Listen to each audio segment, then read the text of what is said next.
Well, hello, everyone. Good to see you all. Thank you all so very much for joining me. Tonight, we are talking about the Jack and Lily Sullivan case out of Pictou County, Nova Scotia. Three adults were on the property, but their stories about the morning Jack and Lily Sullivan disappeared are colliding. And tonight, we're putting all their words together. 4-year-old Jack Sullivan and his 6-year-old sister, Lily, were reported missing from their Lansdowne Station, Nova Scotia home in Pictou County on May 2nd, 2025. More than 15 months later, there is still no confirmed explanation about how the two young children disappeared from their royal property without leaving behind anything except maybe a blanket, but we believe that is planted. Now, their mother, Malaya Brooks Murray, has given an interview, and instead of closing the gaps, some of her answers are raising even more questions. We have a lot to talk about tonight on the other side of this. Daniel, can I come by when the school bell rings? After school, we can hang out where Jenny says she keeps that thing. The mystery pool. Daniel showed up with a story to tell, but the details started ringing that bell. One little claim, then another one too. Now everybody's asking, sir, what did you do? Jenny said there's something out back. Thank you, helicopter. Came in with a full clap back. We zoomed in close, we looked real cool, but baby, we still can't find that pool. After school, where's the pool? Tell the truth, the whole chat's looking right at you. Janie's pool is hard to find. We've been looking, but we must be blind. Janie's pool is out of sight. Was it ever even there that night? I don't think it was. Daniel, what's the rule? Can we swim in Janie's non-existent pool? Everybody wants to know what's going on because the pool is gone. Daniel said this, then Daniel said that. Now the timeline's doing acrobatics. Round and round like a carnival ride, but the truth don't run and the facts don't hide. Janie's talking like she knows the scene, but the backyard's looking pretty clean. No diving board, no floaties, no clue. Just a whole lot of questions and a missing pool. After school. Where's the pool? Tell the truth. Clutch Crime Files is watching you. Janie's pool is hard to find. We've been looking, but we must be blind. Janie's pool is out of sight. Was it ever even there that night? Daniel, what's the rule? Can we swim in Janie's non-existent pool? Everybody wants to know what's going on because the pool is gone. Where's it at? 1 claim, 2 claims, 3 claims, 4. Every time you talk, we get 10 more. 5 red flags and a mystery too. Still no sign of Janie's pool. Hey, Googler said, baby, I don't know. The backyard said there ain't no show. The chat said, Justin, zoom in more, but we still can't find what we're looking for. Daniel, can I come by when the school bell rings? After school, we can hang out where Janie says she keeps that thing. The mystery pool. Janie's pool is hard to find. We've been looking, but we must be blind. Janie's pool is out of sight. Was it ever even there that night? I don't think it was. Daniel, what's the rule? Can we swim in Janie's non-existent pool? Everybody wants to know what's going on because the pool is gone.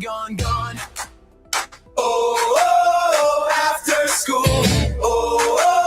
Where's the pool?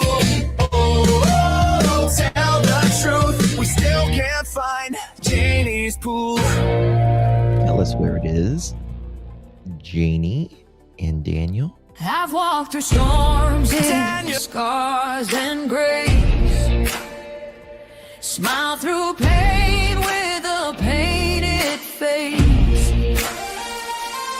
They call me too loud, too much, too strong. But honey, that's the reason I belong. Every scar's a scripture, every tear's a hymn. I found my worth where the light grew dim. They tried to break me, but here's a twist. I turned my pain into a clenched fist. I'm in a break. Good helicopter.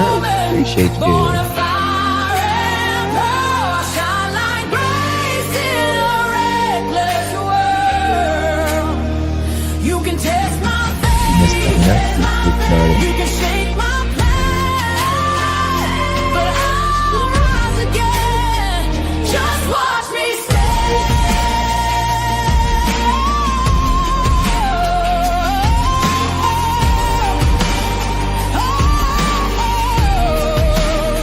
I've been whispered about and written off, judged by the gloss, not the cause. But God don't build weak hearts from gold. He made me fierce and he made me bold. I bend, I pray, I roar, I rise with mascara, tears and battle cries. Don't need your crown, I forge my own. From ashes, honey, I build my throne. I'm in a breakable soul, dressed in truth and pearls. The fire don't scare me, it lights my world. You can doubt my voice, but you'll hear my name. I'm holy and heard, and I'm done with shame. For everyone called too much, too loud, too real. You're not to anything. You're exactly what power looks like. I'm in a unbreakable soul, through the fight and flame. My scars are stories, my strength, my faith. Faith in my heart, fire in my cup. Thank you, Anthony. I appreciate you. Energy mine, clutch them pearls. Well, hello, everyone. Good to see you all. Thank you all so very much for joining me. Really do appreciate your time. You could have chosen to be anywhere on YouTube. You have a lot of options, anywhere on the internet, anywhere in the world, and you chose to be right here. I know your time is very valuable, and I do appreciate you spending some time with me. Today is August 11th, 2026. It is currently 7.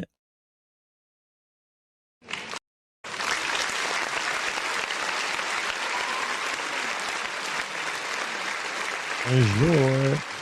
But guys, I just want to tell you, we are having bad storms here. It has been just storming it's been storming nonstop since midnight last night.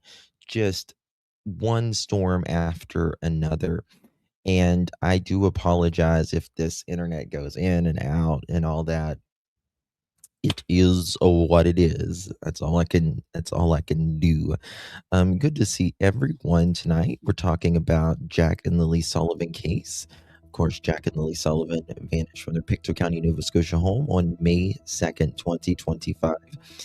And the parents don't make any sense, and in my opinion, are lying through the crack of their crevices.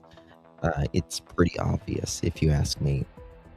Good to see everyone in chat. Hello, Miss Joyce. Good to see you, Miss Shari. Good to see you, Lisa. How you doing, Miss Patty Wine? Hello, Tina. Good to see you, my dear. Jeanette. Good to see you, friend. Kellyanne, Tony. Bonjour, Anna Banana. Is Betty in here? Hey, Betty. I see someone say, hey, Betty. Good to see you, Bets. Miss Clippy, Captain, Lolo Ginger, Clippy. Justin has an echo or reverb. I don't know. Papa, can you hear me? I shouldn't. Let me know. Yes, Ginger, all the crevices. Good to see you, Summary. Good to see you, Crazy Buck. How you doing? Hey, Brian. Good to see you. Sounds okay now. It's probably my internet, to be quite honest with you. So yesterday, there was an interview that Malaya did. And, it's her first interview after 15 months of a 4 and 6-year-old child going missing. And, she just says the trauma is too great and she doesn't really can't remember, or the trauma's too much, right? Usually you don't have a much. That's a weird thing to say, if you ask me. Very weird thing to say, especially whenever the mom and the dad, like the stepdad, they have the same story. And obviously, Malaya's been listening, and she said virtually the same thing in their interview. But usually, like I always say, a mom is a mother bear, a dad is a papa bear, right? The claws come out when you're looking for your children. Our friend DD did a quick video, and I want to kind of talk about that before we get into the nuts and bolts this evening of comparing and contrasting. I saw a lot of you guys talking about that in chat earlier. So guys, make sure you go over to Deception Detective and watch his video. Become a member if you can. Support him. He would, I'm sure, appreciate that. Hit a thumbs up, all that good stuff. It's so nice that he's back. He was gone for quite a while. And before you guys do that, if you would be so kind and please do me a big favor, hit that thumbs up button. Would greatly appreciate that. Also, if you would share this live stream out, hit that share button, copy that link, drop it in any of your favorite social media. And if you would consider hyping this video on YouTube, you get 3 hypes a week. They're absolutely 100% free. And you have to hype the video where the chat section is. After the live stream, there's like a couple dots where you can comment, watch the live stream, because I always have that, so you can watch the replay with other people talking during the live stream for the replay crew, and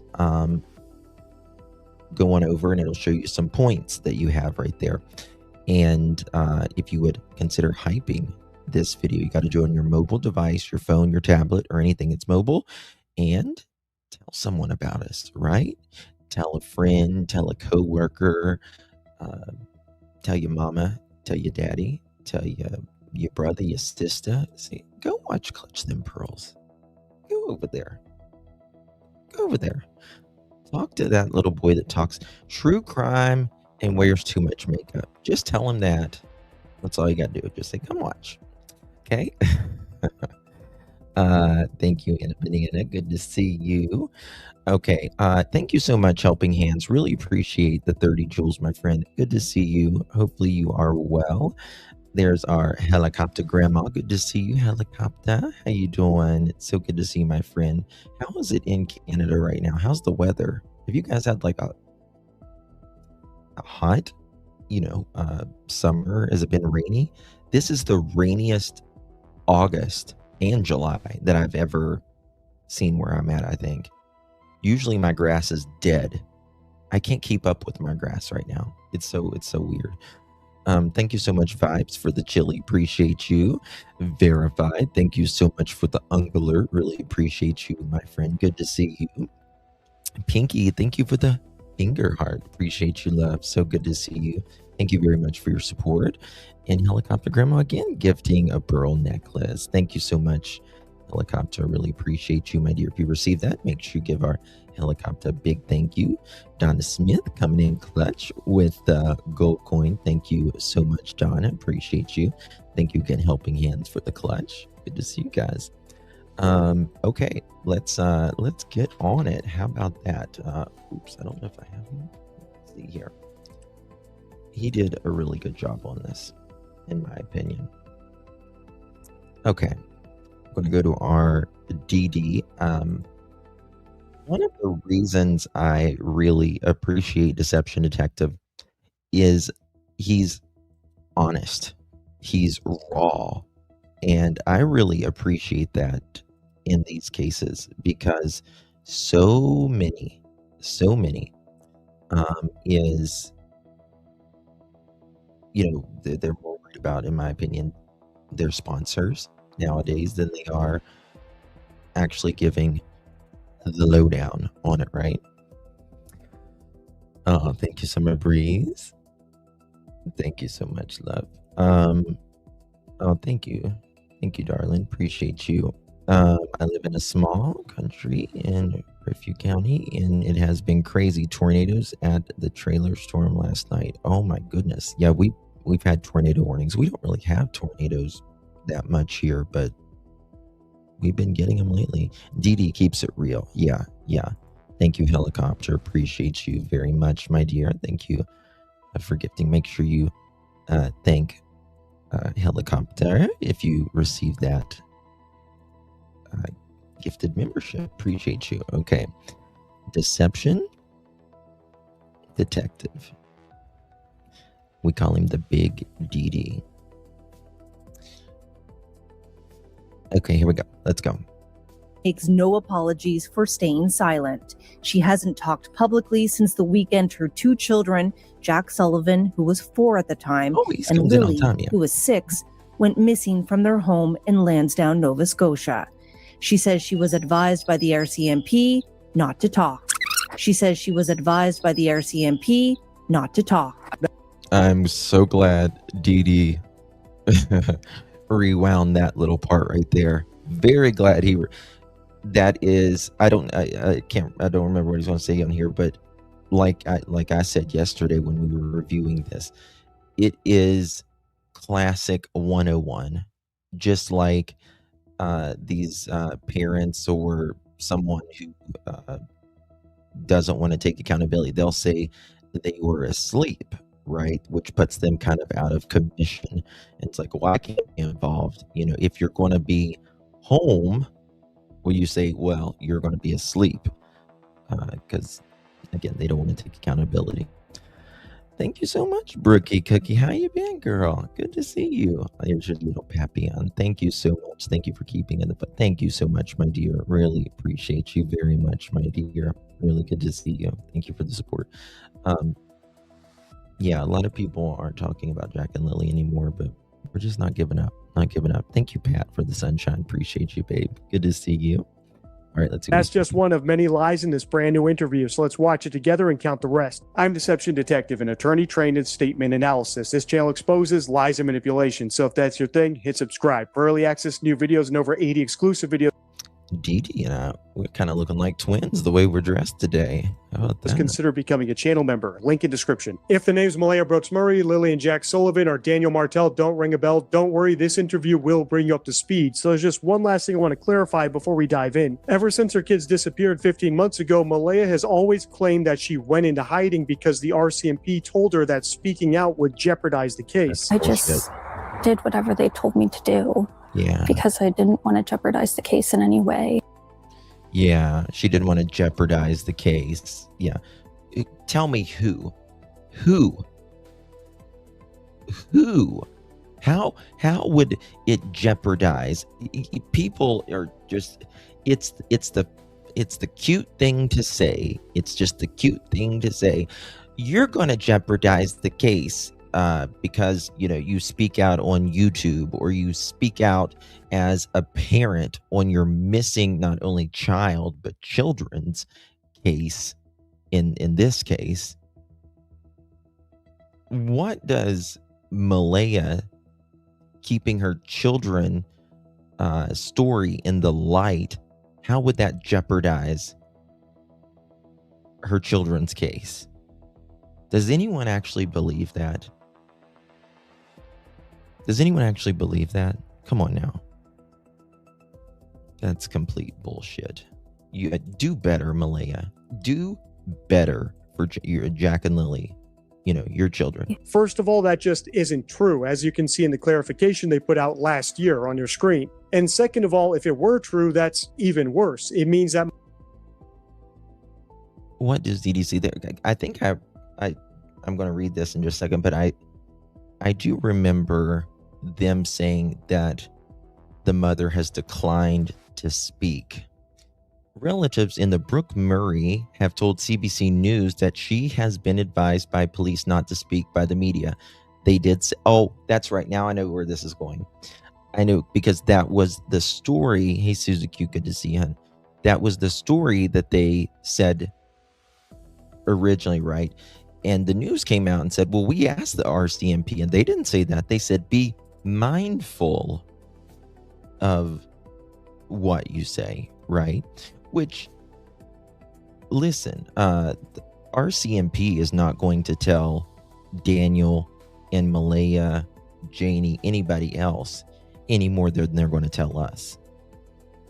Right now, Daniel, Malaya, Janie, and them might know what happened, but what the RCMP tells them is going to be very limited. You know, it's kind of like a cat and mouse kind of thing. The RCMP and law enforcement is to gather information, right? Not necessarily tell it until a prosecutor takes it to court, right? Malaya decided to jeopardize the investigation by doing this interview. Oh, well, I forgot to finish reading this part. In a statement, the Mounties said anyone can decide to speak with media and share information as they wish, but investigators advised loved ones and people who were interviewed to be mindful of the information they share publicly. Again, it's just another lie, Malaya said. Why would you lie about this, right? Malaya wants to seem like the good little gal, the good little, mother that, left the day after her kids went missing. Come on now. Thank you, Sue, for the jamming, darling. Appreciate you. Good to see you, Miss Sue. Thank you very much. Hey, Kelly. Good to see you. Always. Carrie, everyone. Ariel, good to see you. To put it bluntly, I think Malaya is contradicting the RCMP and herself because she's just a bad liar. And there's plenty more examples of it coming up. So let's get into it. Thank you for doing this. Malaya, it's been more than 15 months since you've seen Jack and Lily. How are you doing? Not good.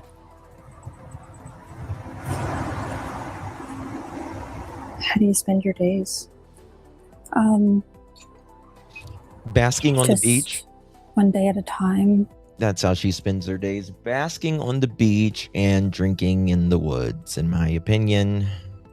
Surrounded by family and friends and support systems. Surrounded by family and friends on the beach and drinking in the woods, in my opinion. A lot of Thank you, Patty. Appreciate you. I see my daughter. We always plan everything that we can to. It's been over like 15. It's been about 15 months since Meadow has been gone in CPS custody.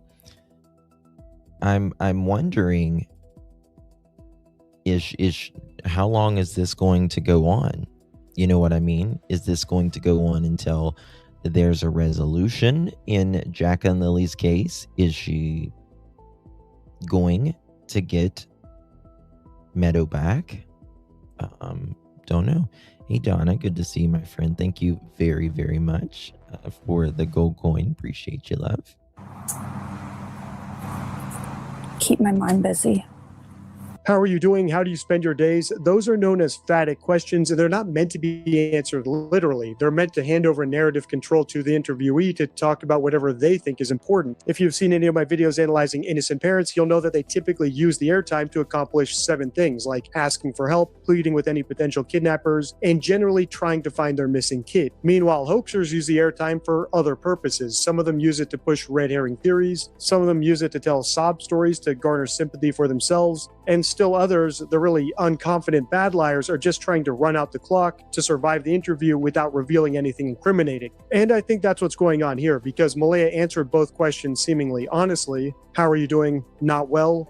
What do you spend your days doing? Taking care of myself. But she didn't use the questions to segue into finding her missing kids. Indeed, Bingo. I would have expected an average. Bingo, right? There was none of that. None of that yesterday. We spoke about that. There was nothing about Malaya saying how she was going to find Jack and Lily, that she wasn't going to stop until she found Jack and Lily. Jack and Lily, we are coming for you. We know, I believe that you're still here. You're still alive. None of that. None of it. And you wonder why, right? She made it about her. What are you doing with your time? I'm spending it with family and friends and therapy and all of that. And kumbaya, good for you. But what about Jack and Lily? That's the whole reason we're here talking about this interview. Hey, Miss Dolores, appreciate you. Love you too, Miss Dolores. Good to see you. I really appreciate you, love. She looks pale and sickly, like she hasn't seen the sun in years. Apparently she wears sunscreen on the beach, right?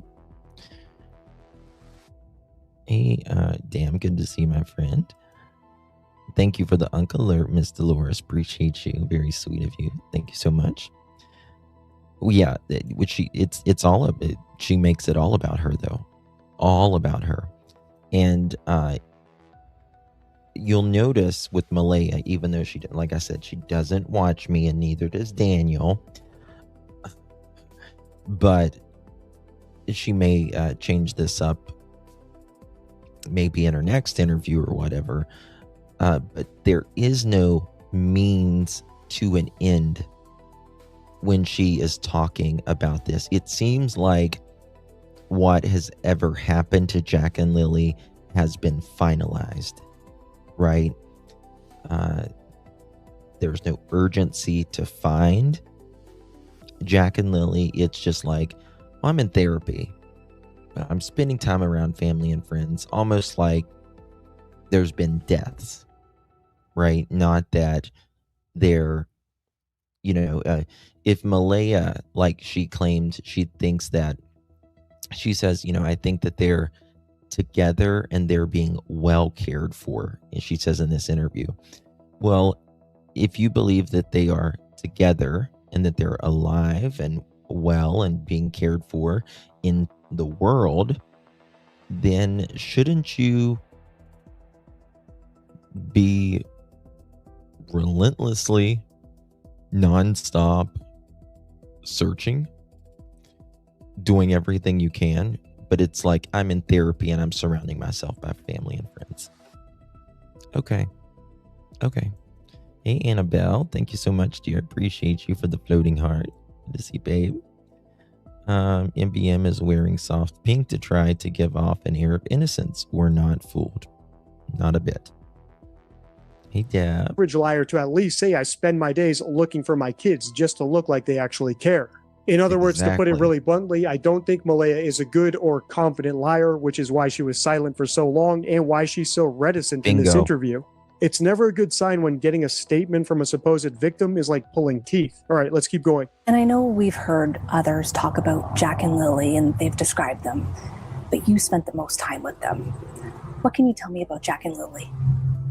Lily is a very bubbly little girl who always smiles and loves to pose for photos. Exactly. She loves unicorns and LOL dolls. And nothing new. To dress up girly. She loves dresses. Just like I do. Me when I was younger, I was always wearing dresses. She always loved to pick out her outfits, and I would bring her some and she would pick them out. Jack loves bugs. He loves playing outside, digging for things. Anytime he got a new dinosaur, he was always excited and loves those dino smashers. Those were his favorite. They were both always... All past tense, right? Was They was. I don't understand a mama with 2 babies missing doesn't completely fall apart during this interview. Not a single tear ran down her face. I wouldn't be able to get a sentence out. I mean, she did look upset at times, but yeah, I didn't see any real tears. Yeah. So happy. And how were they with each other? Yeah. Yeah, go ahead and buy some more stuffies and all that, right? For them. That helps find them, right? They loved each other. They hugged each other. Hugged. They would say sorry to each other. Would. Sometimes they would get in fights with. Right. Not that Jack and Lily, they say sorry to each other. That they would. Like they're not here anymore. Each other, but they would always make up. Would.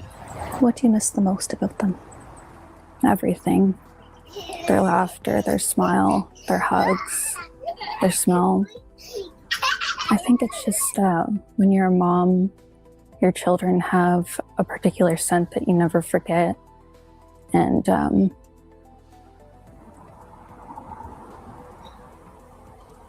it's just something that you know. Is it good that Malaya is talking about Lily and Jack in present tense? Yes, it's a really bad sign when the parents of missing children speak about them in past tense ever. I think she's speaking in past tense a lot of things. But that doesn't mean she thinks they're alive. In fact, I think she's trying so hard not to slip up and talk about them in past tense that she's barely answering the question in the way that I would expect the parent of a missing child to do so. Remember, the entire point of going on TV, if you're whether it's getting the police to care enough to redouble their efforts, or getting the public to care enough to call in with even the slightest tip, or getting any kidnappers who may have taken them to change their mind and send them home to mommy. There's infinite ways to do this, to tug on people's heartstrings. But let me show you an example of a mother of a missing child talking about her kid, and I won't tell you. This is Desiree. This is the mother of Kyron Horman. And I think her and Brandy are probably the most two relentless mothers that has truly never stopped. Kyron has been missing, I think, 15 plus years now, maybe even longer. She still does car washes. Oh, it makes me want to cry. She still does car washes to pay for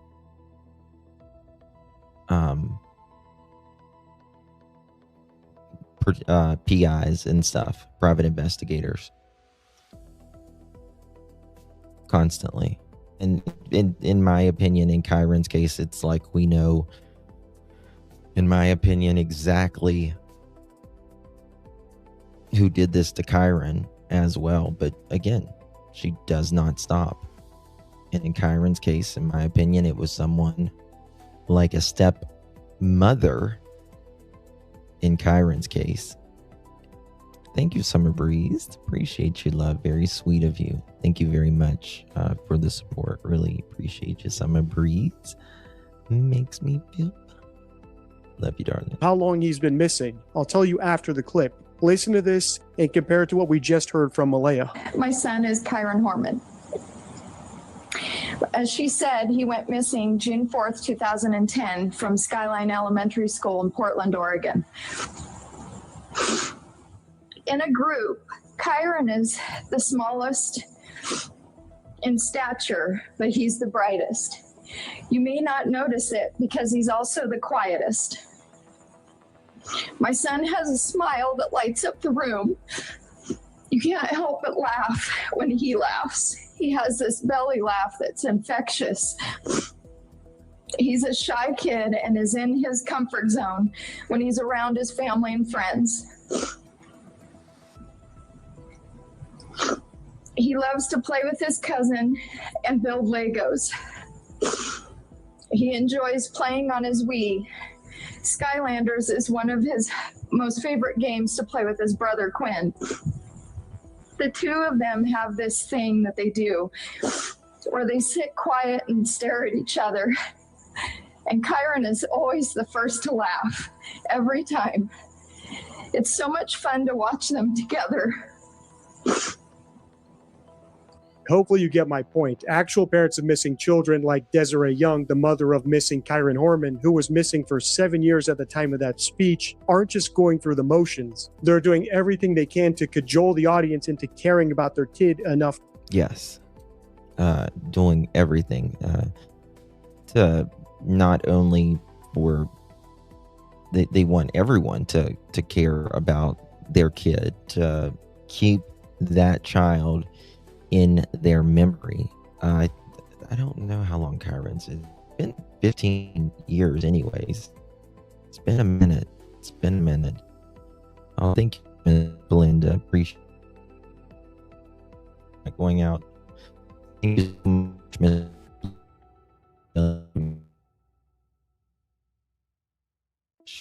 Miss Belinda. Thank you.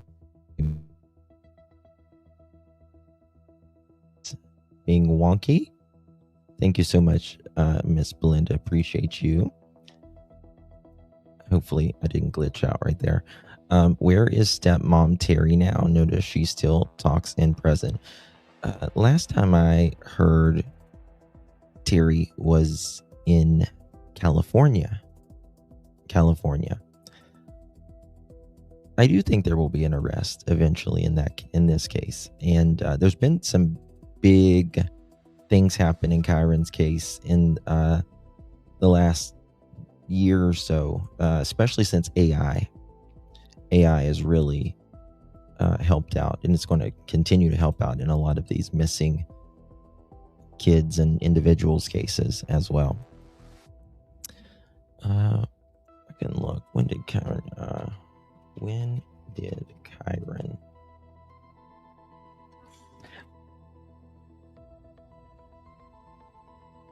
who has PNW missing, I think it's missing true crime. She knows Desiree very well because Kyron went missing in Oregon and Portland, Oregon. It's this little country school. It's been June 4th, 2010. 2010, yeah. So right there. That was a big case back then. The last set mom bought me from Lulu, and yeah, it was horrible. My daughter was fine when she was safe with the bus driver. It's, your stomach goes right through the floor, right? AI has really helped in Kyron's case because there was so much paperwork and evidence and all that it can get a little bit overwhelming, especially in these cold cases, and it can really organize the facts. Mayflower, thank you so much, my dear. Appreciate you for the flower. Good to see you, love. Thank you so much. To help. They're also sharing detailed, relevant information that might help people jog their memories about whether or not they saw their kid or might know something. And they're also specifically asking for help. It's the entire point of doing the TV interview in the first place. There's still plenty left in this interview, so if you want a part 2, let me know by liking, commenting, and hyping. Until next time, stay true. Thank you for that, DD. Tom, where did you hear that at? Why would Cody whisper in Lily's ear, "I may not ever see you again"? Seems suspicious to me, just saying. You know something? I don't know where you heard that. But what I will say, Tom, which you're absolutely entitled to your opinion, but he could say that 20 times and I would still be more hesitant to be looking the people that was in the same bed together that can't come up with the actual similar story, right? Baby Monkey, good to see you, my dear. Thank you so much. Really appreciate you. Absolutely, that as well.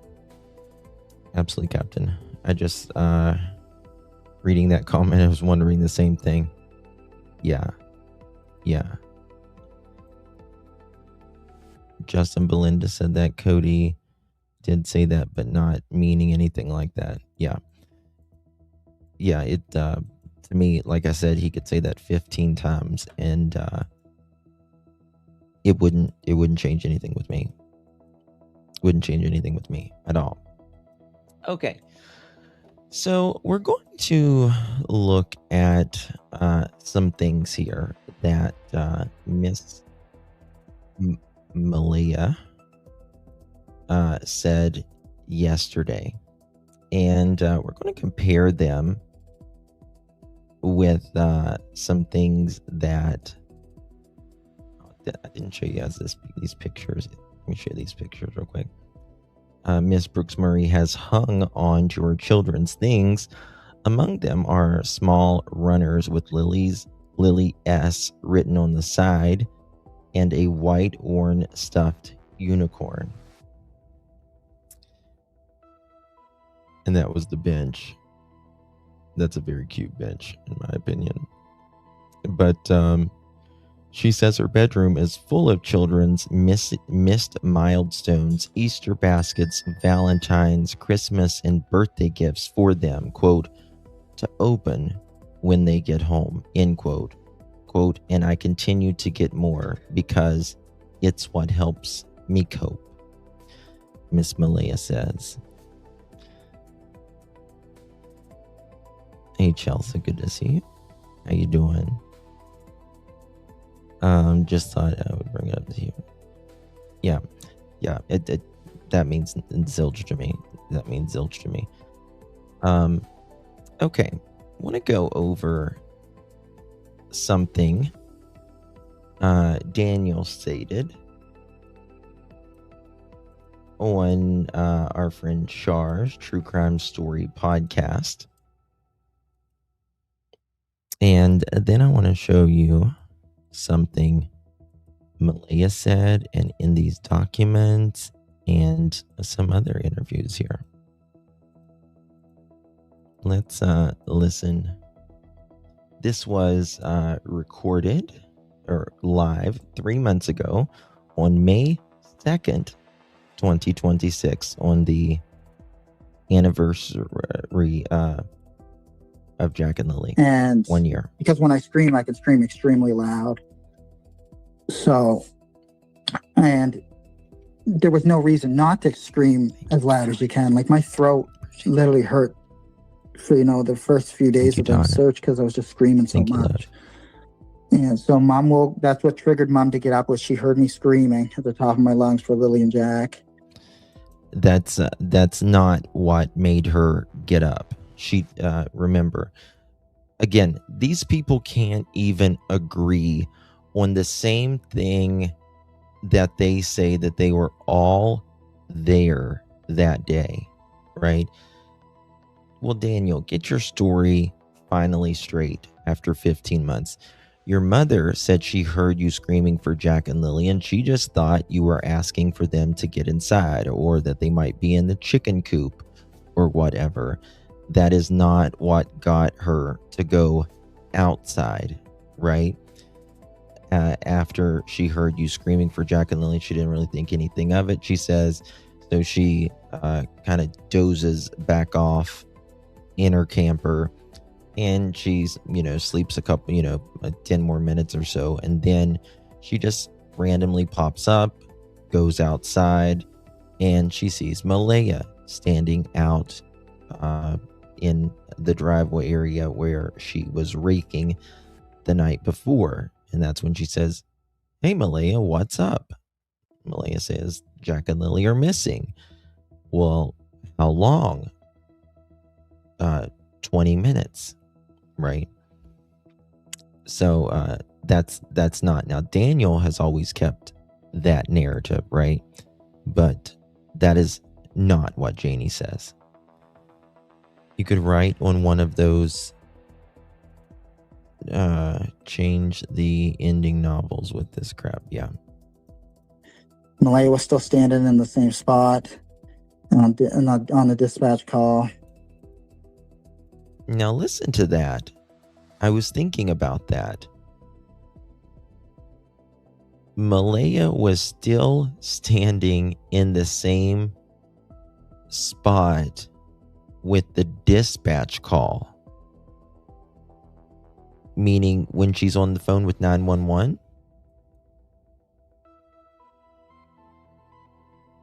Now, the way Daniel and Janie make it seem like that Malaya is outside at this time. But then he says right here, Malaya is in the same spot with the dispatch call. Listen to that again. And to get up was she heard me screaming at the top of my lungs for Lily and Jack. Malaya was still standing in the same spot on the dispatch call. What is he even talking about? Hey, Chelsea, Belinda, good to see you, honeys. Kelly, thank you so much, my dear, for the clutch, my dear. Really appreciate you. You don't clear up an inconsistent by repeating one side of. Yeah, exactly. Yeah, I didn't know if anybody else noticed this right here, because you can just rehear things. I've heard things in Summer's case 5 years later, and I'm like, oh my God. What does he mean? Well, I know the 911 call, right? But the thing is, they can't even agree on where the 911 call happened, right? Was it outside? Daniel says, Janie comes out, talks to Malaya, whatever. Malaya's Daniel runs up the hill to where the little forts are, where the cabins are. And when he's running back down the hill, he says Malaya is still on the phone, which is weird because Malaya says she was in the corner of the trailer and had to turn the Wi-Fi off to get a signal. Now Daniel's saying here that she was in the same spot when she was, talking to the dispatch person at the 911 call. So again, I don't think any of this happened at all that morning. Nothing like this. And I think they're all covering their asses. And in the same spot on the dispatch call. And so I ran by Malaya, ran at the house. I said, I'm going to go jump in the car. Okay. There we go again. Daniel just said, I ran by Malaya and ran in the house. Okay. Well, if Malaya is outside talking, still in the same spot, talking to dispatch or 911, Daniel runs by her, runs inside. Malaya can't be in the corner like she told the RCMP, stuck in a corner where she can, where the only place she can get service.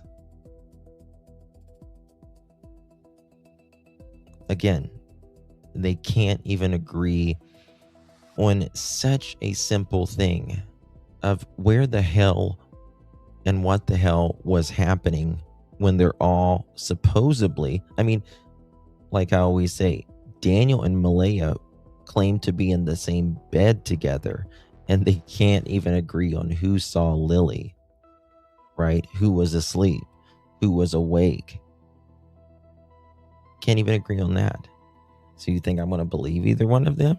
Hell no. And ran by Malaya, ran at the house. I said, I'm going to go jump in the car. So I ran.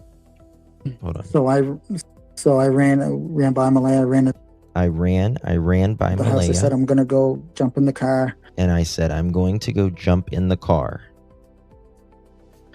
And go get the keys. I got the keys, ran in the house. Now, this is interesting, the way he says right here. Because he already says he went in the house, right? He says he ran by Malaya and went in the house to get the keys, right? But then he says this. Go get the keys. I got the keys, ran in the house. He says, I got the keys and then ran in the house. I got the keys and then ran in the house. But that's what I thought you were running in the house for when you just made the statement a second ago. You said, I ran by Malaya, ran in the house to get the keys. And then you say in the next sentence, I get the keys and then I run in the house. Got the keys, tried to go out through the front door, and I seen that. No, originally I tried to come in through the front door and it was still had like the wrench or whatever that was jammed in the outside porch door. How are you,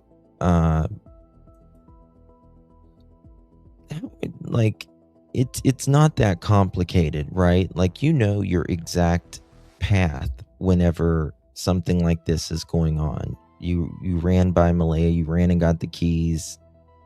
You know which door you first went in and the one you're trying to get out of. No.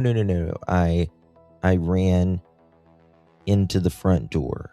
No, I was trying to get out the front door. He doesn't even know. He's told so many freaking lies. He doesn't even know. So I couldn't get in through the front. So then I ran all the way through the back, past the fence, went up into the house on the end table, grabbed the keys, and then I came out through the front door. Again, he's done talked about getting these keys three different ways. First, he ran past Malaya, and then he says he goes into the trailer, and then he says he goes through the back door to get the keys on like the counter or the end table or whatever. And then he says, no, I ran through the front door and it was locked. So I run around to the back door to get the keys in the house. Doesn't even know that. Then DM, if you knew there was a wrench there, why would you go through the front door? Right. Why didn't you use the patio door? You know that one is silent. Yeah. Sure does. What's the point of a wrench in the door that's made half of glass? LOL, a bear would shatter that. Yeah. I don't think it was for bears. I think it was to keep people locked in. Right? And everyone knows you need a key to the car. So I even talk about it. Of course. Because he's got to make sure it's locked up there for him. Got in the car, and then I proceeded to drive all the way up to Lansdowne Road. And so I entered Lansdowne Road at like 10:05 or 10:06, right? So he enters Lansdowne Road at 10:05 or 10:06. Okay, so that would be either 4 to 5 minutes after Malaya first dialed 911. So Malaya, what does he say right here? All the way up to Lansdowne Road. And so I entered Lansdowne Road at 10:05 or 10:06.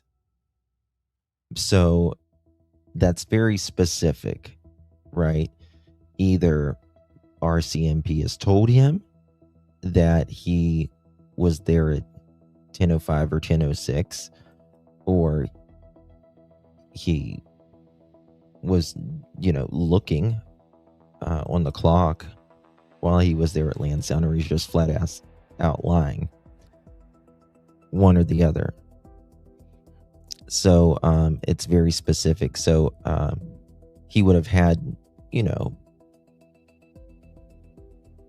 ooh. Can y'all hear that? It's so bad here. Like, the thunder was so loud, it just shook everything.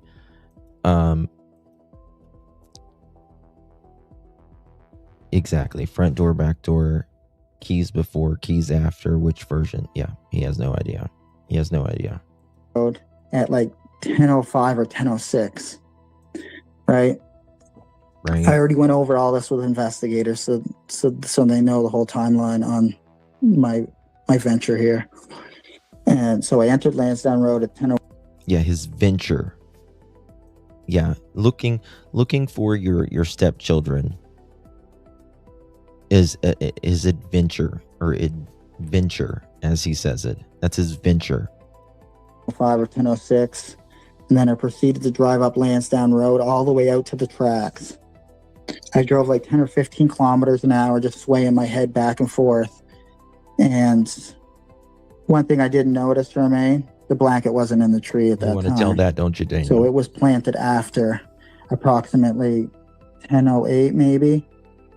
Oh. 10:09. You know something? He says here that the blanket was planted. He is virtually admitting it. Right? And listen, we don't know that this blanket 100% has been planted, do we, Daniel? Do we? Do we know it's 100% been planted? I mean, the RCMP, remember, they wouldn't even talk about the blanket for such a long time. And it's a lot of our opinions that this blanket has been planted. But here you say it as, yeah, it's been planted. Just listen to that again. Notice from me, the blanket wasn't in the tree at that time. So it was planted after approximately 10:08, maybe. It was planted after maybe 10:08, maybe. 10:08, that's very specific, right? Because people who don't know when something is planted, they generally don't say, they'll usually round something off, right? So it had to be there after 10:10 or 10:15 or 10:20. They won't say that it had to be planted after 10:08. It's very specific, right? Too specific. Yeah. Yeah. Very creepy. Very creepy. Yeah. So, like I said, just keep digging, Daniel. Just keep doing it, buddy. You're doing a good job, Daniel. 10:09, when I would have drove past where the blanket is at the bottom of that dirt road. So at 10:09 or 10:08, the blanket wasn't in the tree. I drove all the way out to the railroad tracks. People can look at this on the map on Lansdowne Road. And then I circled around at a U-turn, came all the way back to Gairloch Road, proceeded. Very good point, Deborah.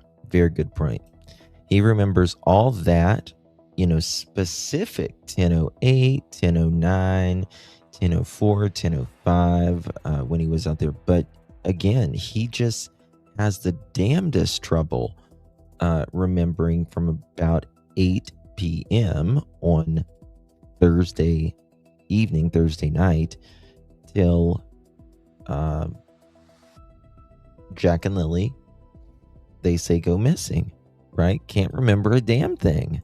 Everything else he can remember. Like I say, he can remember the exact minute he pulls up with Malaya, Jack and Lily, and all of that.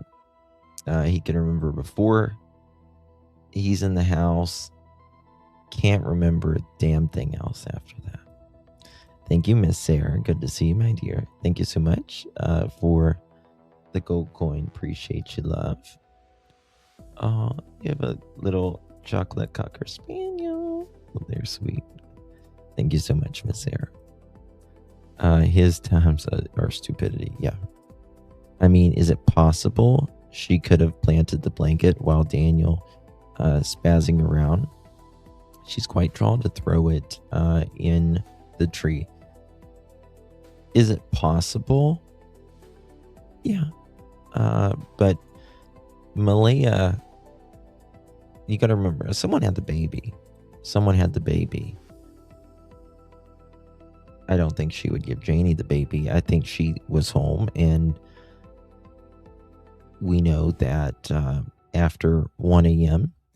till about, I can't remember if it's 4:30 or 5:30 that morning, Daniel's vehicle's going in and out of the home. Right? Remember, Malaya, when they say Jack and Lily went missing, she's just standing there, because she's got Meadow with her. She's not even looking for Jack and Lily when they first went missing. Now she's talking 15 months later. Down Gairloch Road, went up Lansdowne Station Road, past good old Bradley Wong's, and went all the way out to the McLeod Road, came all the way back down Gairloch Road. But on the way, I stopped at every bridge and culvert and jumped out and looked inside. Because every bridge, I thought the kids might be playing in the water, because kids. Now remember,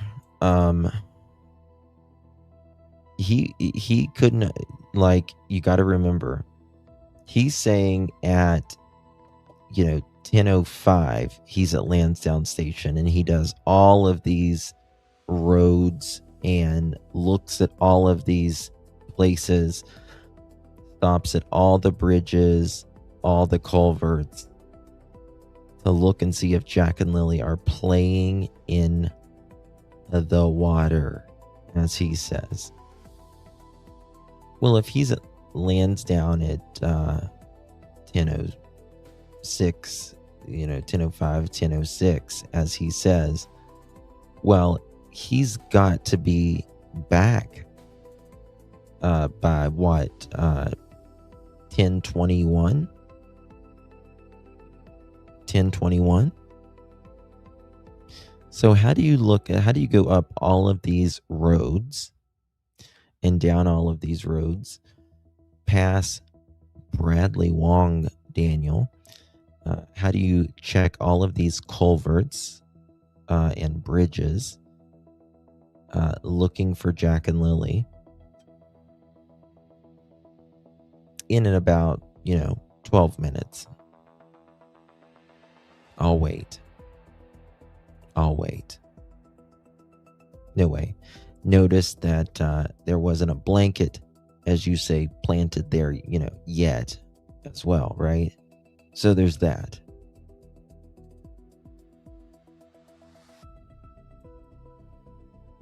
Yep, he did not have his phone. Yeah.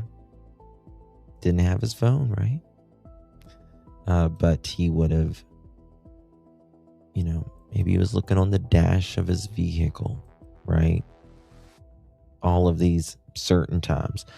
Oh, look, there's not a blanket in that tree. I better look at the clock. Right? Oh, I'm going to look in this culvert. I better look at the time right now. A specific time, right? Oh, Lizzie, that's very generous of you. Thank you so much, love. Appreciate you. Thank you for the cheers. Appreciate that, dear. Really do. Thank you so much. Good to see you, my friend. You remember 10:05, the roads, the bridges, the culverts, and not the basic sequence inside the house. Correct.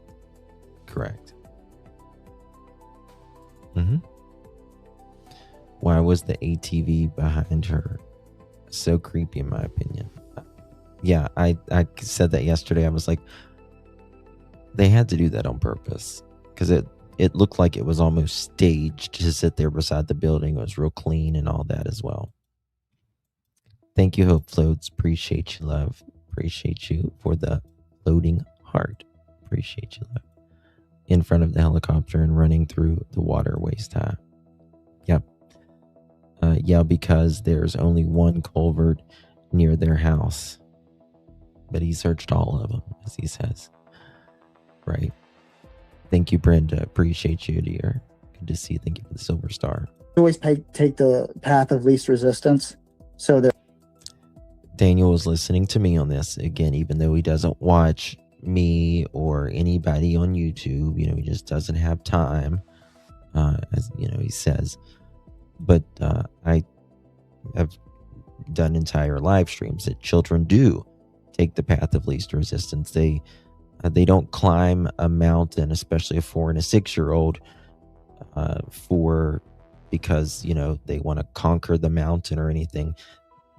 They truly travel the path of least resistance. That's why they usually are at the lowest point of elevation, whether it's around a creek, a body of water, or whatever.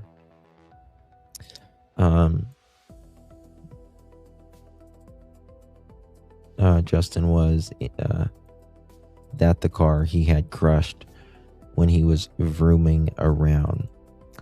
Well, very possible. You know, he's leaving out a whole story here. He's leaving out a whole story here. One that naturally he doesn't want to talk about. But Daniel, why don't you talk about, you know, that night when you got stuck on that logging trail? Why don't you talk about that? I think that would be far more interesting. Just my opinion. They're always going to stay on a road or a path. They're not going to just travel straight through the woods where it's hard, right? Because the structure and the anatomy of their limbs, they're required to take the path of least resistance, meaning that they have to walk where there's a trail because they can't overcome branches and logs and stuff like that. They have to do what an animal does. They save the most energy they can, and it's natural to do that, to stay on a path.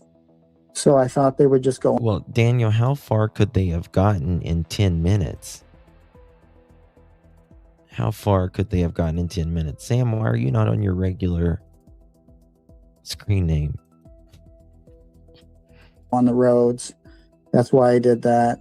Came down Gairloch Road. Sorry for that little bit of an explanation, but I want to get that out of the way there. Came down Gairloch Road, arrived at the house, and the RCMP were at the very end of the driveway. They were in the driveway, so I couldn't park there. I didn't want to block them in. We didn't want to block law enforcement in. So I drove to the other side of the marsh. People look at the map. Yes. On the other side of the marsh, there's a little driveway thing. So I parked there. Now, it's interesting because it's from what Belinda was saying that they were really kind of focusing on the other side of the house, like where the creeks and stuff was around, you know, in the very beginning. Not so much behind the house. Thank you, Denise. Appreciate you very much. Thank you for the sunshine. We could use some sunshine here today. Thank you so much. Appreciate it. Right. Need to get it off your chest, Daniel. Yeah.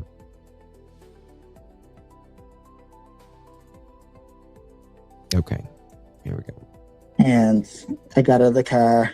I was going to proceed to keep searching into the woods around the area. But law enforcement yelled to me and they said, Daniel, don't go back into the woods just yet. So again, like I've always said, first of all, how do they know his name as soon as he gets there? Daniel, don't go back into the woods right now. How do they know your name? Second of all, how did they know you were in the woods? And third of all, you didn't say you were in the woods at all, Daniel, here. You never said you was in the woods here. You said you were on the roads. The roads and the trails. You never said about you going into the woods, Daniel, which I find very interesting as well. you were checking culverts, right? You were checking the little creeks and stuff. But you don't mention anything about you going in the woods here.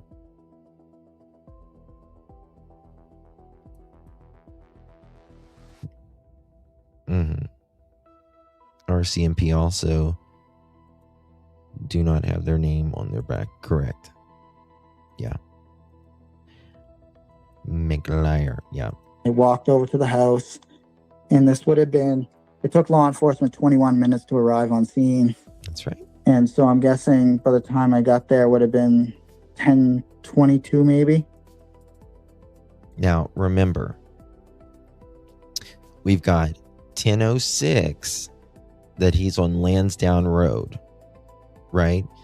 And we've got 10:22 he is back, parked, and saying, Daniel, don't go back in the woods, right? So that is 15 minutes, right? What do you say? 10:06, 10:16. Yeah, 15 minutes. 15 minutes.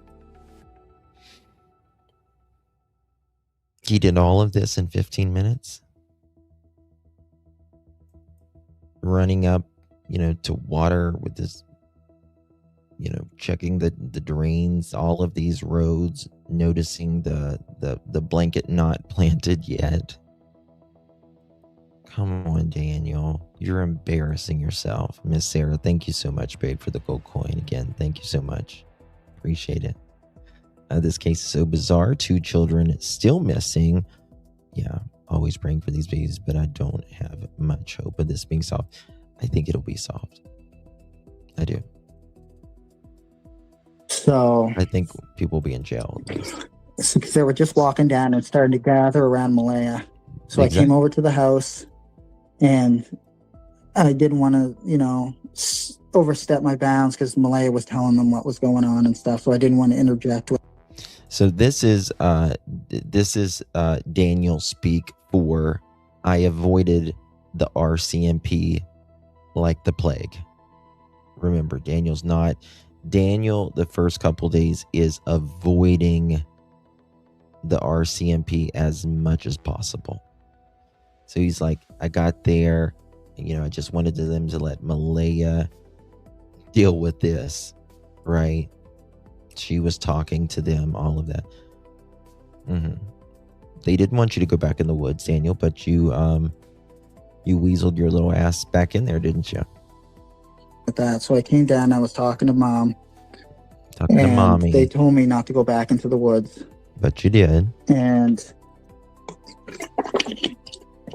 so I was down there for maybe 10 or 15 minutes, and then a guy dressed in military gear. He could have been military gear or the uniform of a dog handler, because now that, to me, that's a big difference, isn't it? I mean, maybe I'm wrong on this one, but to me, that's 2 different things. Dressed like a dog handler and dressed like the military. Am I wrong on that one, guys? So was he dressed like a dog handler, or was he dressed like the military?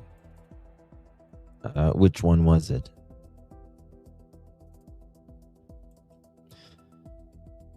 Well, Bubbly Beth, that's a good question, right? And if you want to know my guess on it, it was hours prior in the early.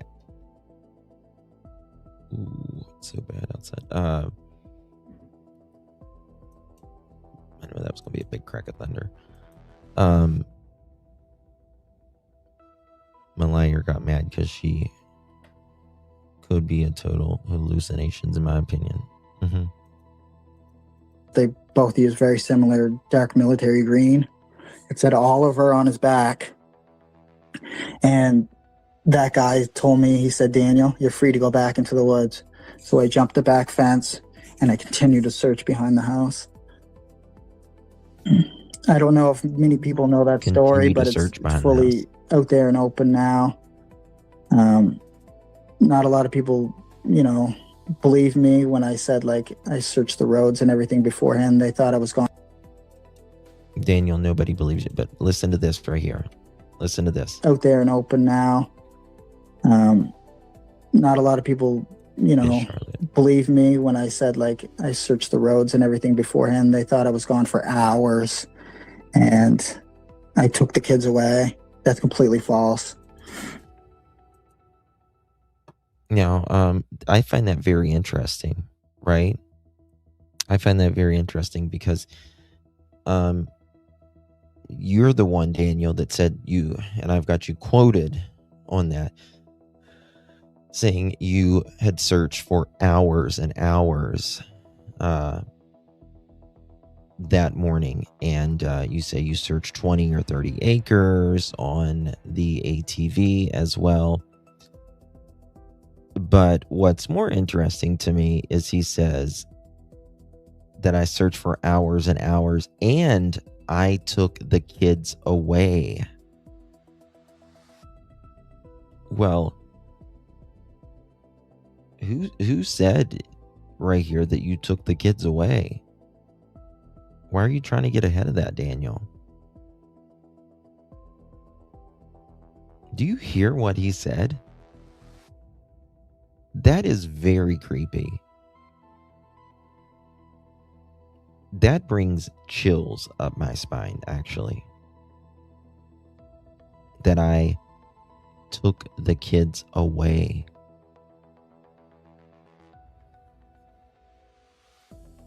Listen to that again. When I said, like, not a lot of people, believe me when I said, like, I searched the roads and everything beforehand. They thought I was gone for hours and I took the kids away. That's completely false. So a few things on that, right? He wants you to know that a lot of people doesn't believe him, but you should believe him, right? And that that he had searched hours and hours beforehand, right?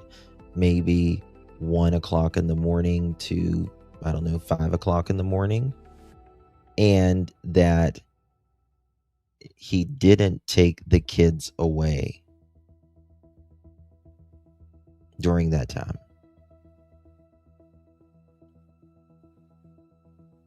He tells on himself. Tasha, thank you so much, my dear. Appreciate you. Thank you so much. It's really bad. Really bad. I about fell out when I was re-listening to that. Believe me when I said, like, I searched the roads and everything beforehand. They thought I was gone for hours. Well, because you was, Daniel. Like I said, not only you place you up at a little after midnight, right? You place Malaya allegedly making call at 11. Malaya tells people privately that she wakes up at midnight and you're in the bathroom smoking the meth, right?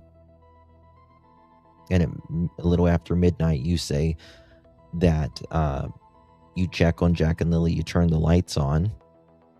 And then about 1 o'clock in the morning is the first time the neighbors hear you firing up the car. Brad and Justin, 2 people in the house, is saying y'all are up at midnight.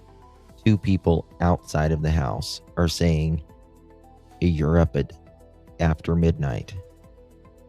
2 people in the house saying y'all are up, 2 people outside saying you're up. That's 4 different individuals.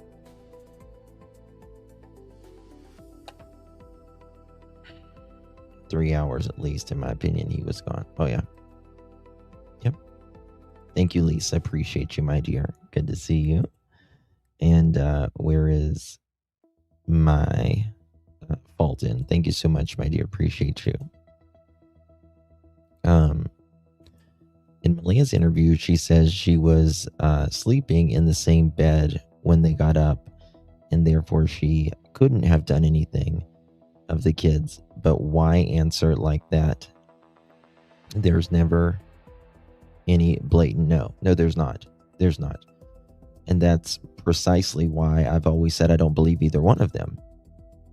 You couldn't, I mean, anybody with a brain could not believe either one of them, right? If you were in the same bed together, well, Daniel says he talked to Lily and saw Lily. Malaya says, no, Daniel was asleep.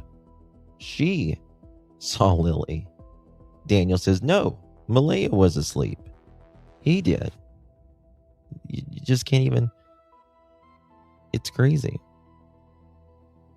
What was Malaya doing while Daniel was gone? Good question.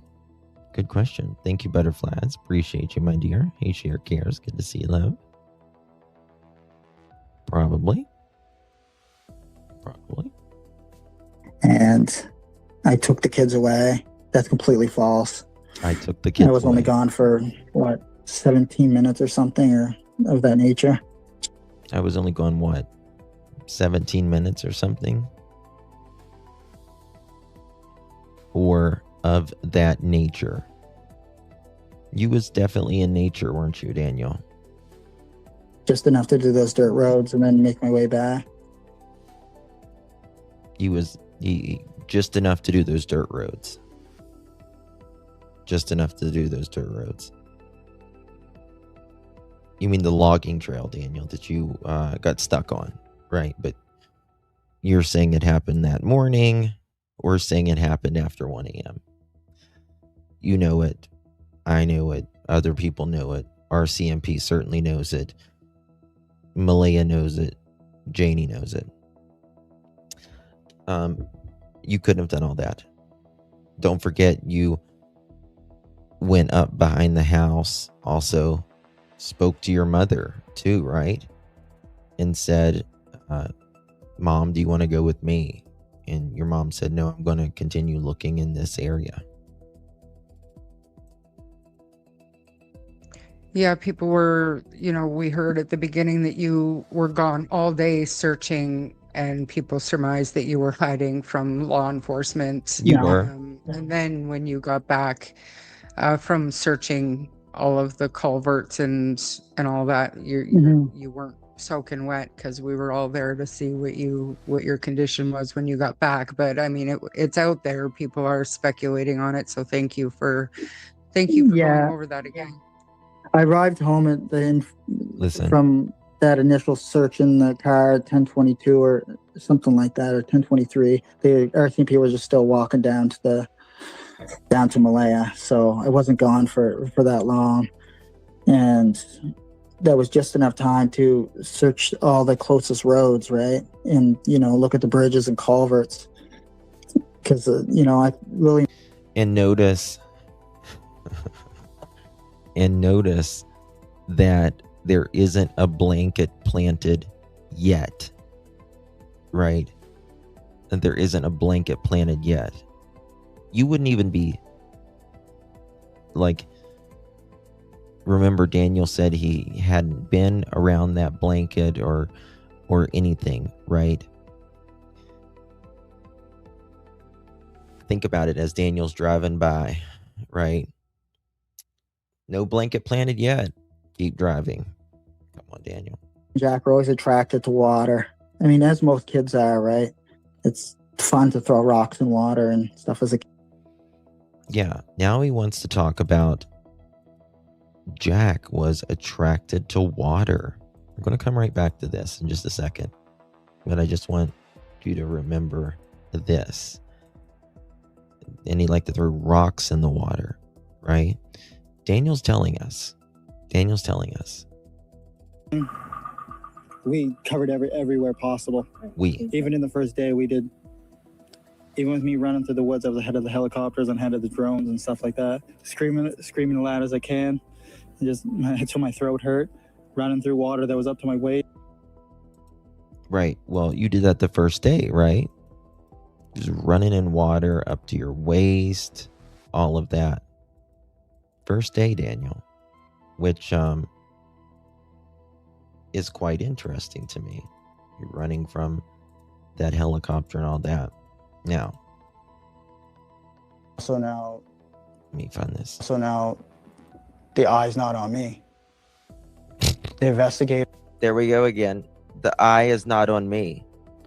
But then What does Daniel Martel? 1 second. a long 6 weeks. I know that everybody basically in the world at this point is always wanted to know what happened. It's been from sadness to anger at this point. Let me find the different interview. It's not this one. Wait, it is that one, but I need it without the damn music on there. Let me find that 1 second. Kid, so and when I take Jack and Lily fishing, they would usually just do that, go over the water and throw rocks in it. So Right. It's interesting how he's talking about, Jack is attracted to water, and then he says when I take them fishing, which we know Daniel loves to fish, and he says when he took them fishing, they would always throw rocks in the water. Makes me wonder. And just one more thing about that morning. Well, I'm sure there are other questions from other people, but myself, after talking to Janie, after talking to your mom, I had asked her at what point did she inform Malaya or you that she had just heard the kids outside playing, and your mom said she doesn't think she did. Do you know when did Hold you on. said Wait, had listen. just heard the kids out? Did she inform Malaya or you that she had just heard the kids outside playing? And So this was one of the points I initially brought up, right? Whenever Janie comes outside to see, Malaya just outside standing in the yard and just says, "Hey, Malaya, what's up?" And that's when Malaya says, "Jack and Lily are missing." And then Janie says, "Well, how long?" Malaya says, 20 minutes. And I've always said, well, if I had just heard kids in 10 feet, 15 feet from my home or my trailer or my camper, and I walk outside and you say that they're missing 10 minutes later, the first thing it's going to be is I'm not just going to accept that. I'm not just going to say, "Oh, okay. Well, how long have they been missing?" I'm going to say, it's going to be very confusing. That's the first thing you're going to think. What the hell do you mean they're missing? I was just laying on the couch and I heard Jack and Lily playing on the swing, and then I just heard Daniel yell a few minutes ago, and I just thought he was getting the kids. But that never happened.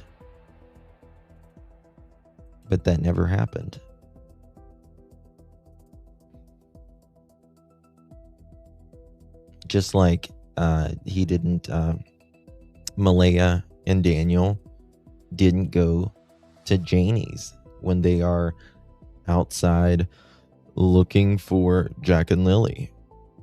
After I search that yard, before I go anywhere else, after I search that yard, the first thing I'm going to do is go to Janie's and say, "We cannot find the kids. Have you seen the kids? Are they in here? Have you heard them? Seen them? Have you seen anything odd?" None of that. your mom said she doesn't think she did. Do you know, when did you learn that your mom had heard the kids not too terribly long before you guys realized they were missing? I don't recall when Mom actually told me. That's a very good point. I never thought of that. Yeah, I've never been that asked one, that question. Daniel? That's a really good question, and unfortunately, I don't have an answer for the exact time that she told me. And that's probably the only question I can't answer. I don't recall on that.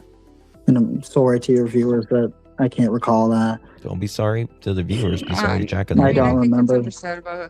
It's been a year, but to me, and I'm just trying to like imagine it like a normal conversation, right? So your mom comes out, asks Malaya, what's up? Malaya says, kids are missing. How long? 20 minutes. For me, I would think the first response would be, what do you mean they're missing? I just heard them outside, but that didn't happen. So I was just wondering, because then maybe that conversation did happen. I'm not sure, because I'm not it didn't mom happen. or Malaya. And at that point when mom came out, stop adding stuff and stop subtracting stuff. It didn't happen. Oh, hey Malaya, what's up? The kids are missing. How long? 20 minutes. So I go in and I get my shoes on, right? My boots on, and my coat on, and I conveniently leave my phone. And so I go up to the cabins where Daniel just literally came down the hill from. And then I go search behind the house. It didn't happen, Daniel. You make yourself look even more like a buffoon when you say shit like that. I wasn't Try to add it. I wasn't present for them having that conversation, right? Right, but they told us. Right. And I mean, that's one of the things that I want to clarify with your mom down the road. But so somebody wants to know how close Malaya was to her best friend Angeline during the time that she lived with you. Is that the friend that she stayed in contact with, or like, do you know? Yeah, and I don't have anything bad to say about Angeline. I'll be the first to say that she did have contact with Angeline, and Angeline has always been her friend since she was young. And they enjoyed horses, and somebody's just laying on their horn when they're driving by. But you're a fucking idiot. Yeah, Angeline was always... He's probably making that up. Someone just laying on their horn as they're going by here. Just like, there's at least 50 drones at your house every night. When you're traveling, you say the RCMP follow you in a helicopter. Do you know how much money it costs for every minute, Daniel, for the RCMP or anybody to put an aircraft up in the air? Does he not realize how much it costs? You got to pay the people doing the aircraft, flying the aircraft or searching. You got to pay for the maintenance, the fuel, everything. It's an obscene amount, and you think you are so haughty that they follow you for your safety, mainly because you're paranoid. Really, let's be real. Because you don't have cell phone service. That one takes the cake for me. It really, really does, guys. Thank you, Cher. Appreciate you, my dear. Thank you so much for the silver star and the hiding. Appreciate you, love. I'll just never get over that as long as I live. Malaya's close friend. She was never friends with Cheryl. Like, she never talked about Cheryl. I don't have anything bad to say about Cheryl either. Malaya never told me any bad stories about Cheryl. Malaya never told me any, bad stories about Angeline. Malaya told me lots of shit about everyone else. Sorry for my language. But I'm not here to repeat what Malaya says. I mean, I could and I couldn't. Let me find this. She confirmed 100% to be Jack or Lily. Was never.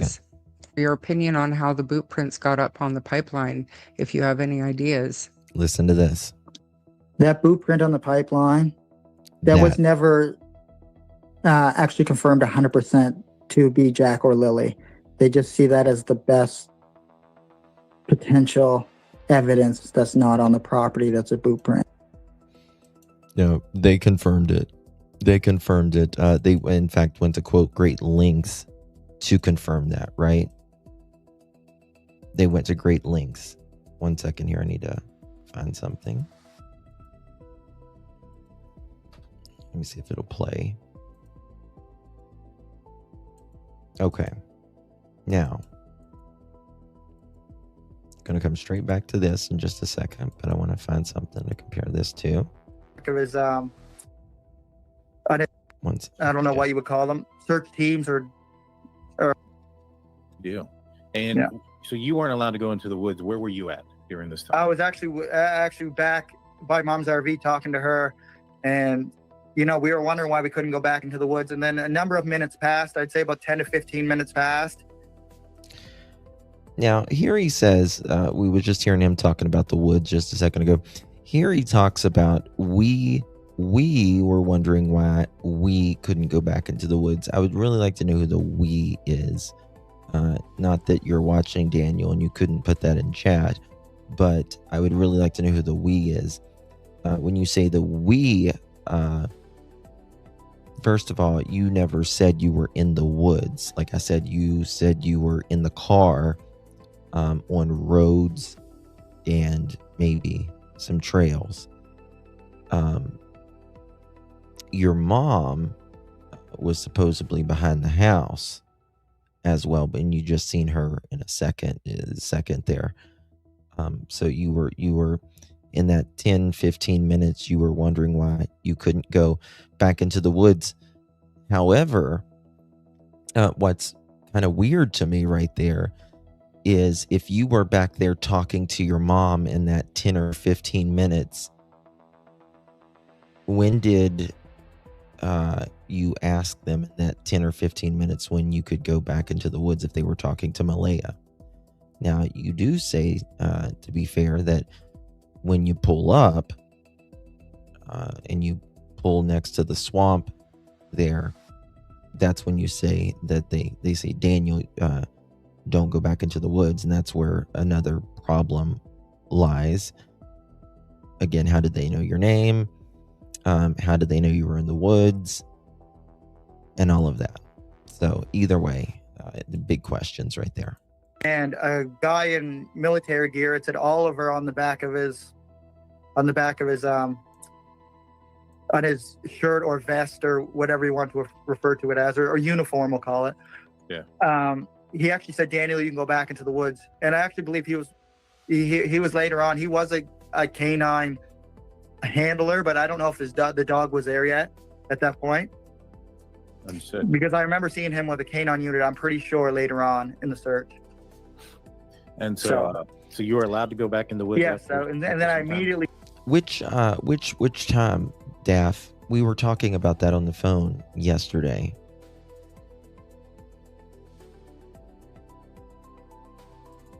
What was that? Which one was it? How do you know if the dog was there or not? Right?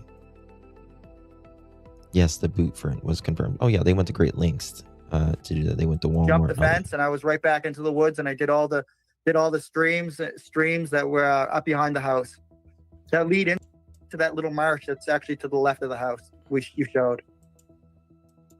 Right here, he's talking about the marshes and stuff like that. But he and the streams and stuff, which he says he's already done checked the culverts and all that. But they ask him if he killed the kids because that's... Oh, gotcha. Yeah. Let me find that. Now, I don't know how true this is. I've heard rumors of this, that at some point you heard a scream and you thought it sounded like the kids. When was that? That was later on. That would have been, it was still on that same stream path when I was walking up through the woods. Okay. I thought I heard a scream, but you have to remember, I had a helicopter right above me. There was drones. There was already people searching at this point. So I don't know if it was actually a child scream or not, but it did sound like a scream, but it could have been somebody yelling for the kids, right? That's possible too. Yes, 100%. But it was so hard to tell because the way the helicopter was going, it was going slow and doing... I think we mean this one right here. Listen to this.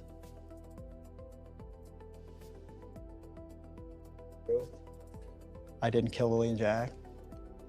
It's been 6 weeks now since you've seen Lily and Jack. I just want to ask, how are you holding up? It's been a long 6 weeks. I know that everybody basically in the world at this point is always wanted to know like what happened. It's been from sadness to anger at this point. And I know the RCMP and major crimes are working around the clock trying to piece everything together. And I'm grateful for that. But it always leaves the question, 6 weeks has gone by and we know at this point they're not in the woods. And where are they? Did you feel in the beginning that they suspected you? Of course. The stepfather was always a prime suspect right off the beginning. You felt that from the beginning? Yeah. But you don't feel that now? No, I don't feel that at all. I asked for the lie detector exam, the polygraph exam. I gave them my phone. Here we go. I told them do drug tests because there's a lot of rumors online about a drug party. I know the person that said those rumors, and it was just to take the heat off themselves. Was there any kind of party? No. Was there any kind of gathering that No. someone might have thought was a party? No. There were no people at the house? No. Not the night before. Okay, you mentioned you offered to take a polygraph test. Listen to this. Did the RCMP take you up on that? Yes, it did. And how did that unfold? That unfolded in my favor. They obviously know I wasn't lying about anything. So they said, yep, great, thank you, come in Yeah. for a polygraph test. Yeah, it took a little while to set up, and When did you do that test? I don't know the exact date, but Listen to that this. would be at least 3 weeks ago, probably. So roughly 3 weeks after the disappearance. Yeah. And I think most Very close. Canadians wouldn't have any idea what's involved with that. Can you describe the process? You go in and just tell us right from the start. We go in, sit down in a big comfy chair, Mhm. and they have multiple sensory pads. You have them underneath your forearms, you have them underneath your butt, and you have them underneath your feet with your shoes off. You have a sweat gland on one finger. You have a measuring instrument for blood flow that goes in and out of your hand. And you have a cuff on your arm for blood pressure to measure your pulse. Were you nervous? Yeah, I was extremely nervous. Especially with the first question they asked you, did you kill Lily and Jack? Listen. That was the first question they asked you. Yeah. Yeah. What went through your mind when someone's asking you that question so point blank like that? Your mind has a massive release of chemicals, I guess you would call them. Mm-hmm. Okay. Now listen to this. You were questioned heavily by police and even given polygraph tests. Did you feel you were interrogated? No. Not at all. Did you ever feel RCMP were suspicious Listen. of you? I would assume at first because they didn't know the answers. But the RCMP know now. You've been polygraphed how many times? Twice? Twice. What was that experience like? It was nerve-wracking, mostly because of the question I was asked. The second one wasn't as bad because I had already been through one, but I understood why they had to be done, and I just got through it.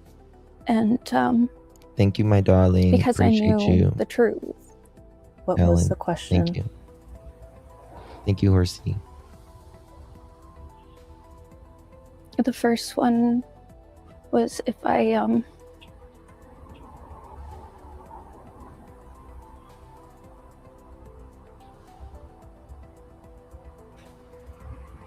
it's too heartbreaking to say. What was Is your it too answer? real? No.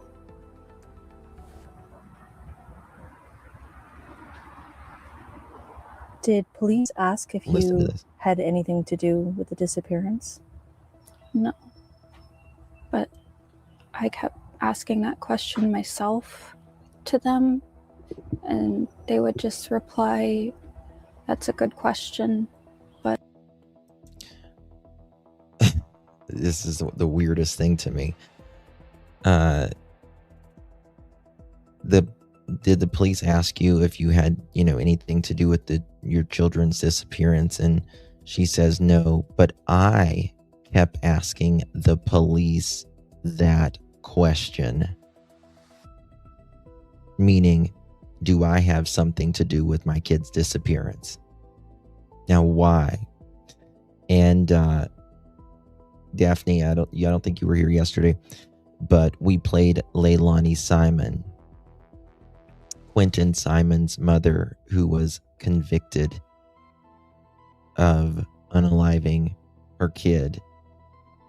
It's Quentin Simon, and I was down there on that case, and she beat him to death in his pack and play. And she did an interview, and she says, if I have anything to do with it, I will take myself down to the police station. Very similar here. Why would you... No human being on the planet would say, if I have anything to do with it, I'll take myself down there. You know what the hell you did. But Malaya here, she's asking the RCMP, do you have anything to do with it? And RCMP saying, that's a good question, Malaya. But remember, Malaya says the trauma of it all, she just can't remember. She just can't remember. Had anything to do with the disappearance? No. But I kept asking that question myself to them, and they would just reply, "That's a good question," but also I didn't know why they wouldn't polygraph me for that as well. But I already told them if any more polygraphs are going to be done, that I'm more than willing to go in and do them. You wanted them to ask you that question?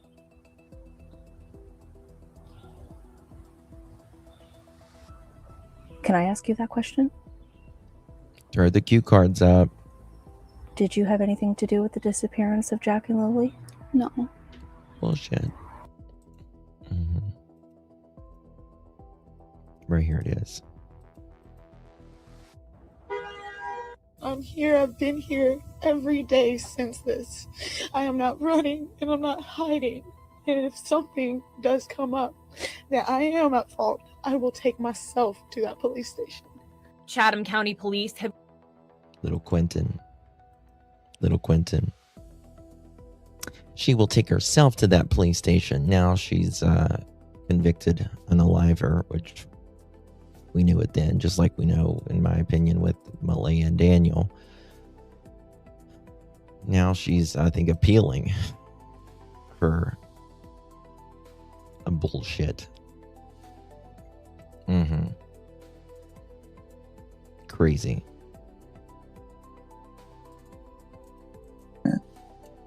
Right, because there was a boot print found right beside in front of Mom's RV, coincidentally right where Malaya was standing. Now look, here he's trying to put this off on Malaya, right? Coincidentally, there was this footprint in front of Janie's bumper, right, where Malaya was standing. Daniel, you dumbass, y'all said you were in bed together all morning and you guys looked in the house together, and then you ran outside together, looked outside. So what is she going to do? I don't know, plant a shoe print while you both walk out? Like, what kind of sense do you make, Daniel? And she made the dispatch call in the same area, and that's so they could they did the forensics on physical forensics on the boot print that was found on the pipeline, and with Jack and Lily's boots, because they went to Walmart investigators bought the same boots. Sure did. Because every single boot has a different tread. The tread will still be the same, but the width. Right. Now, it's very interesting because here he's telling the truth. He says they went to Walmart. The RCMP document said they went to great lengths to confirm these boot prints. But then a couple days before he did this interview, he did an interview with our friend Sonny with It's a Crime and Shame. And he says about the boot prints, he's like, that cannot be confirmed. It could be 70%, it could be 60%, it could be 90%, but they cannot confirm those boot prints.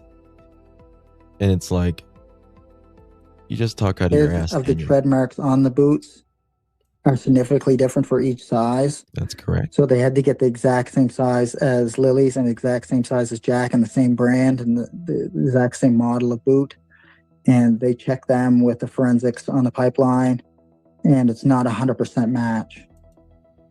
You know, we can say it's a 90% match or an 80% or even 95. Sorry, it's this one. But there's a difference between... Sorry, I stand corrected on that.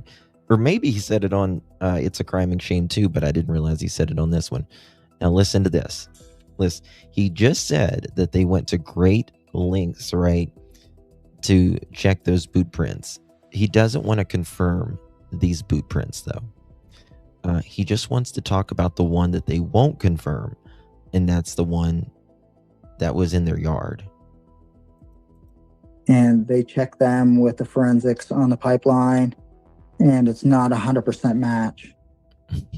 You know, we can say it's a 90%. It's not 100% match, he says. Even though he just talks about they went to Walmart, they each size, right? That the tread is very specific with each size, right? The tread is gapped differently because of the size, obviously. And RCMP, I think it's the CBC, they all said that they confirmed that it would have been the same size, the same type of boot, and they went to, quote, great lengths. Percent match or an 80% or even 95. But there's a difference between 95 and 100. That's not 100%. So that boot print on the pipeline, it doesn't contain 100% accuracy. So. Right. And this is the place that you said you never been, right, Daniel? And that you didn't go check on it once they found it that night. Right. So we can say it's a toss up. It's either yes or no if it's Lily or Jack. There's no in between. So profound, Daniel. So profound. It's either a yes or a no that it's Lily and Jack's. Thank you. Thank you so much. The fuck does that mean? Yeah. What are your thoughts on Anita? Oh, Jesus Christ.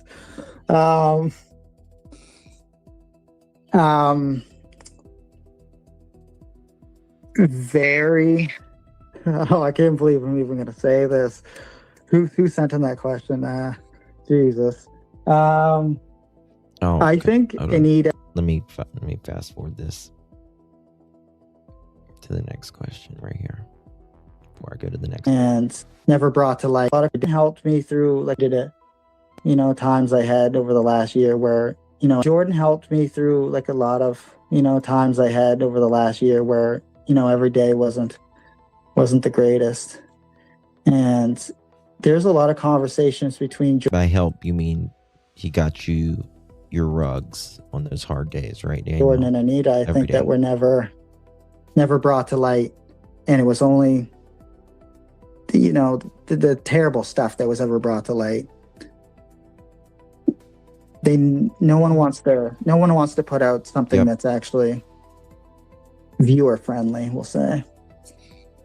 Yeah, nobody seems to want to talk about how things progress into what we, the public, get to hear, and that's something that I'm that I'm actively working on, just so that people can see the other side of things, right? Because obviously he doesn't just jump into full rage mode for no reason, Right. and not excusing it, but everybody has boundaries that we hear, that we get to hear on somehow calling people out. So You know, Jordan, he wasn't ever planning to having defend himself for no reason.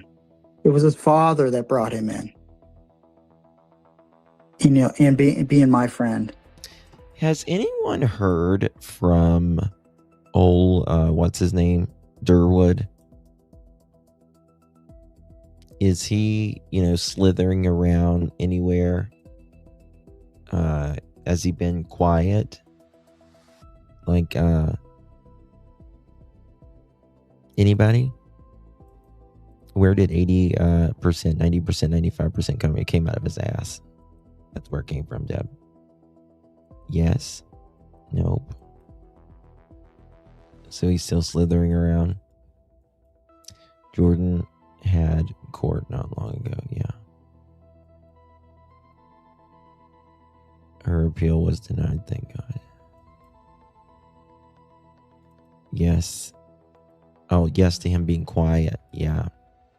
Wonder why. Oh, he was on Hidden in the Fog?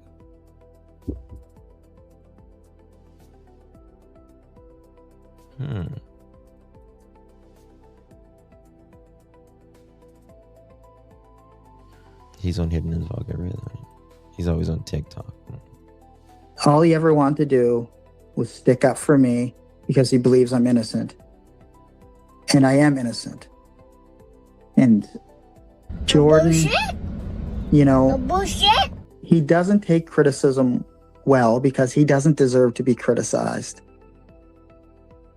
And I put the soul, belief in soul fault on Jordan having to defend himself and having to say the things he said on his father. And, we can touch on Darren in a minute, but I'm going to stop you for 1 second. I'm going to run and pee because I have to pee. So maybe you can fill in the empty air. Okay, this is where we find it. Reach back out to Daniel. Fashion. Just a friendly reminder. I don't know where to direct that frustration. I think I am. Because the property home safe. I've always said that. Listen it's to just this right here. A second.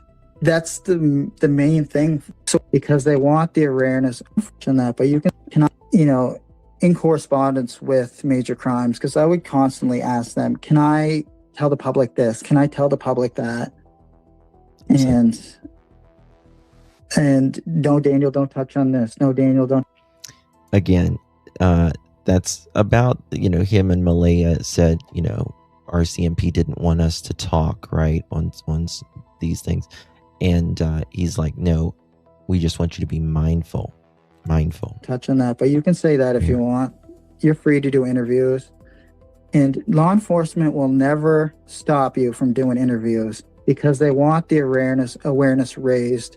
So we can all see Jack and Lily again, because that's the main thing since May 2nd. Thank you, Magdalena. It's been, where's Lily and Jack, and let's bring them home safe. You. And thank you so much. People always say I'm not emotional enough, or you're a narcissist. I'm not, saying that bring Jack and Lily home safe. I've always said that. It's always cut out of interviews. No, it's not.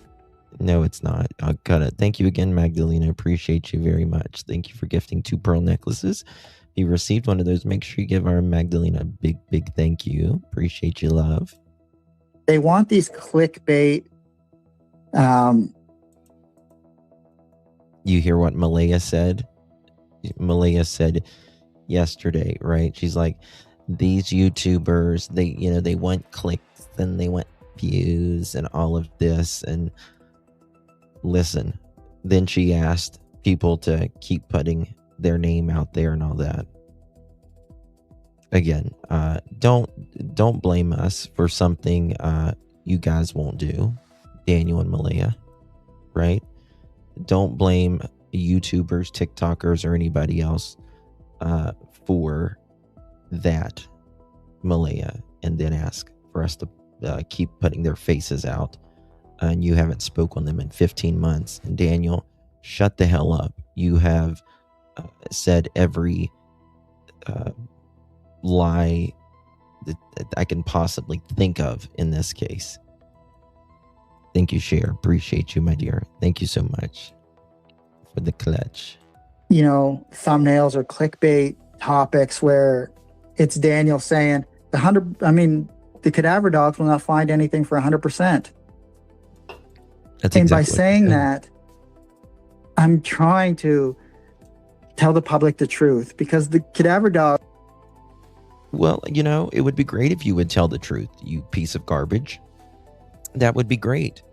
But here's the thing, Daniel, that your brain can't seem to wrap around, is that nobody should be 100% sure of anything if they don't know where Jack and Lily is. I don't care if they've searched the same area. They've wandered. The search and rescue has wandered, like in the Bible, 40 days or 40 years in the same forest. I don't care. Nobody knows 100% anything unless you know where Jack and Lily are. You can never be 100% sure. You can say, God, they've searched this area. You know, it would surprise me if they were here, but, you know, we're not going to stop. We're going to continue doing this. But you should never be 100% sure of anything. And let's be honest, Daniel. Let's be honest. You were shitting bricks when they were there. You know it. I know it. Your ex knows it. I've got the text messages. I've shown the text messages. Come on, stop it. Dogs are not going to find anything for 100% because I believe that the kids are still alive.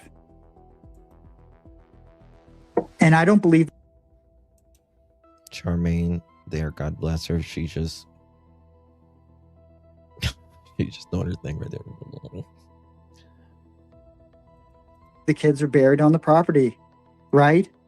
Because the property was searched. They had the. Here's the thing. You can believe that the kids are still alive, even though I believe, in my opinion, you know where the hell they are and what the hell happened. But a belief is not 100% either. Cadaver dogs here. So I was telling the truth. No, you weren't. And I've only just told the truth. I've done that since the start. No. I told the. No. People who's telling the truth never have to say I'm telling the truth. And you don't have to try to convince anybody either, because you know you're telling the truth. The public, the kids were seen the day ahead of time. I mean, the day before. I brought that to the public. I was one told the people that the kids were seen a day ahead of time. I mean, the day. Turns out it was true because they put on a statement right after. I told the public about my polygraph. It was put out to the public. He wants you to see how honest he is here, right? I want you to know that I have just told the truth, right? I was the one that said the kids were seen at the Dollarama, right? I was the one that told you that I passed a polygraph. I'm the one that is the one keeping Jack and Lily's name out. Well, you're not doing any of this for Jack and Lily. You're doing this to save your ass, Daniel. Click right after in a statement. I said that the blanket was found in the tree. I mean, there was 2 blankets found. There was. Did you notice that one right there? The blanket was found in the tree. I mean, there was 2 blankets found. There was little. I was the one that told you that the blanket was found in the tree. I mean, that there was 2 blankets found. Mm-hmm. Yeah.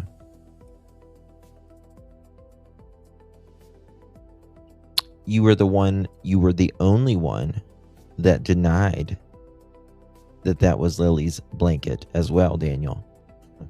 The only one. Malaya didn't lie that was Lily's blanket. She didn't lie that was Lily's blanket. You lied to the media over and over and over about the pink blanket. You just said in the other interview just a minute ago, you said, I passed there at 10:06 or 10:08, and the blanket wasn't planted there then.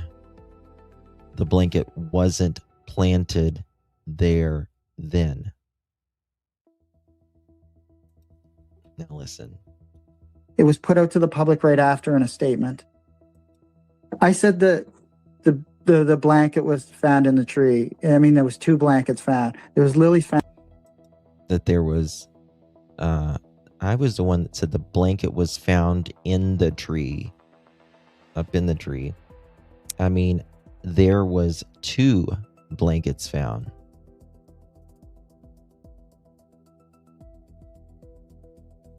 In the tree. And there was another whole pink blanket that was found.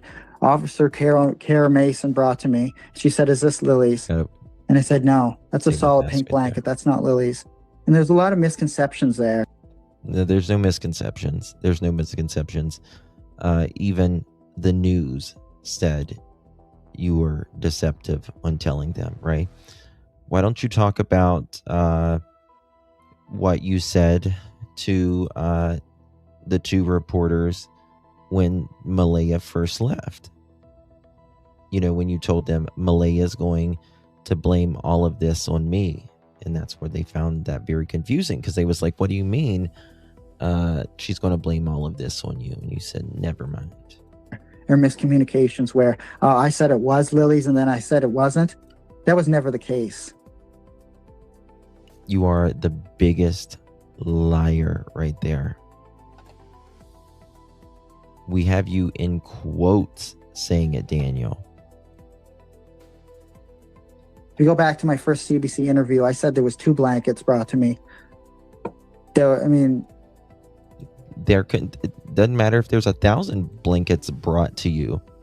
If you say none of them are Lily's, and you said none of them are Lily's. And actually, I think it's on DT's channel, you say none of them were Lily's, right? I mean, none of them were Lily's. None of them were Jack's. There was Lily's piece in the tree, and there was also the solid pink blanket that was found during the search. There's 2 blankets. I think a lot of some of the YouTube creators need to go back and watch maybe some of my interviews, because they're the ones that are giving misinformation, not me. Right. And I think that this is really important with those types of details that, you know, sometimes I forget to ask these questions. And so thank you for bringing up the 2 blanket thing. I'm going to try to go a little bit quicker to get really important, not double questions. But for now, do you remember Lily's doll and why it could be part of, you know, what they're looking for during these searches? Yeah, there was a Dracula Monster High doll. I didn't even know it was missing until investigators sent me images of it, and I said, "Yeah, Lily owned that doll." Then I thought to myself, I don't remember when I gathered up all Lily and Jack's toys and their clothes. I don't remember that doll being there, because Lily loves her mermaid dolls. Like, she loves mermaid dolls, and I found it very odd that she would take that doll over her mermaids. So did Lily take a doll? Right, LD, just give up the ghost already. Exactly. Did Lily supposedly take a doll? Because she loves her mermaid dolls much more than the Dracula one. Not unless that was already in her backpack, because that's what I'm getting out of it is I presume that this doll was probably in the backpack. That's what I gained from investigators because it's missing. He thought this was probably in the backpack. Notice how notice this, how Daniel is the only one that talks about these, the shoe prints not being, we're not 100% sure they're Jack and Lily's, even though we do.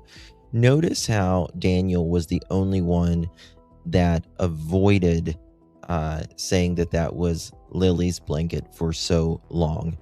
Notice how Daniel talks about Jack's jacket, that it was hung up and he couldn't reach it, and that notice how Daniel says, which is the only parent I've ever heard say that he could not say what Jack and Lily were actually wearing the day that they went missing. Notice how Daniel says that Malaya didn't take any of her belongings, and then says, what does he say with that? He says that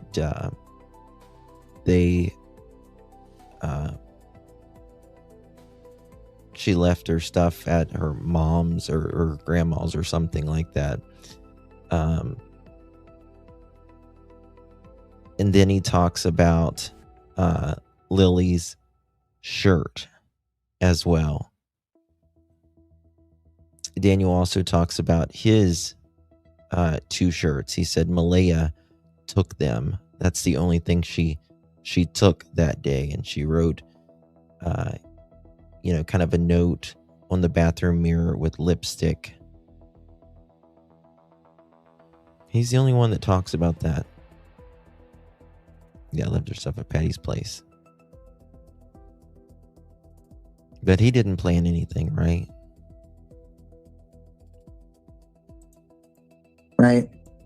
Right.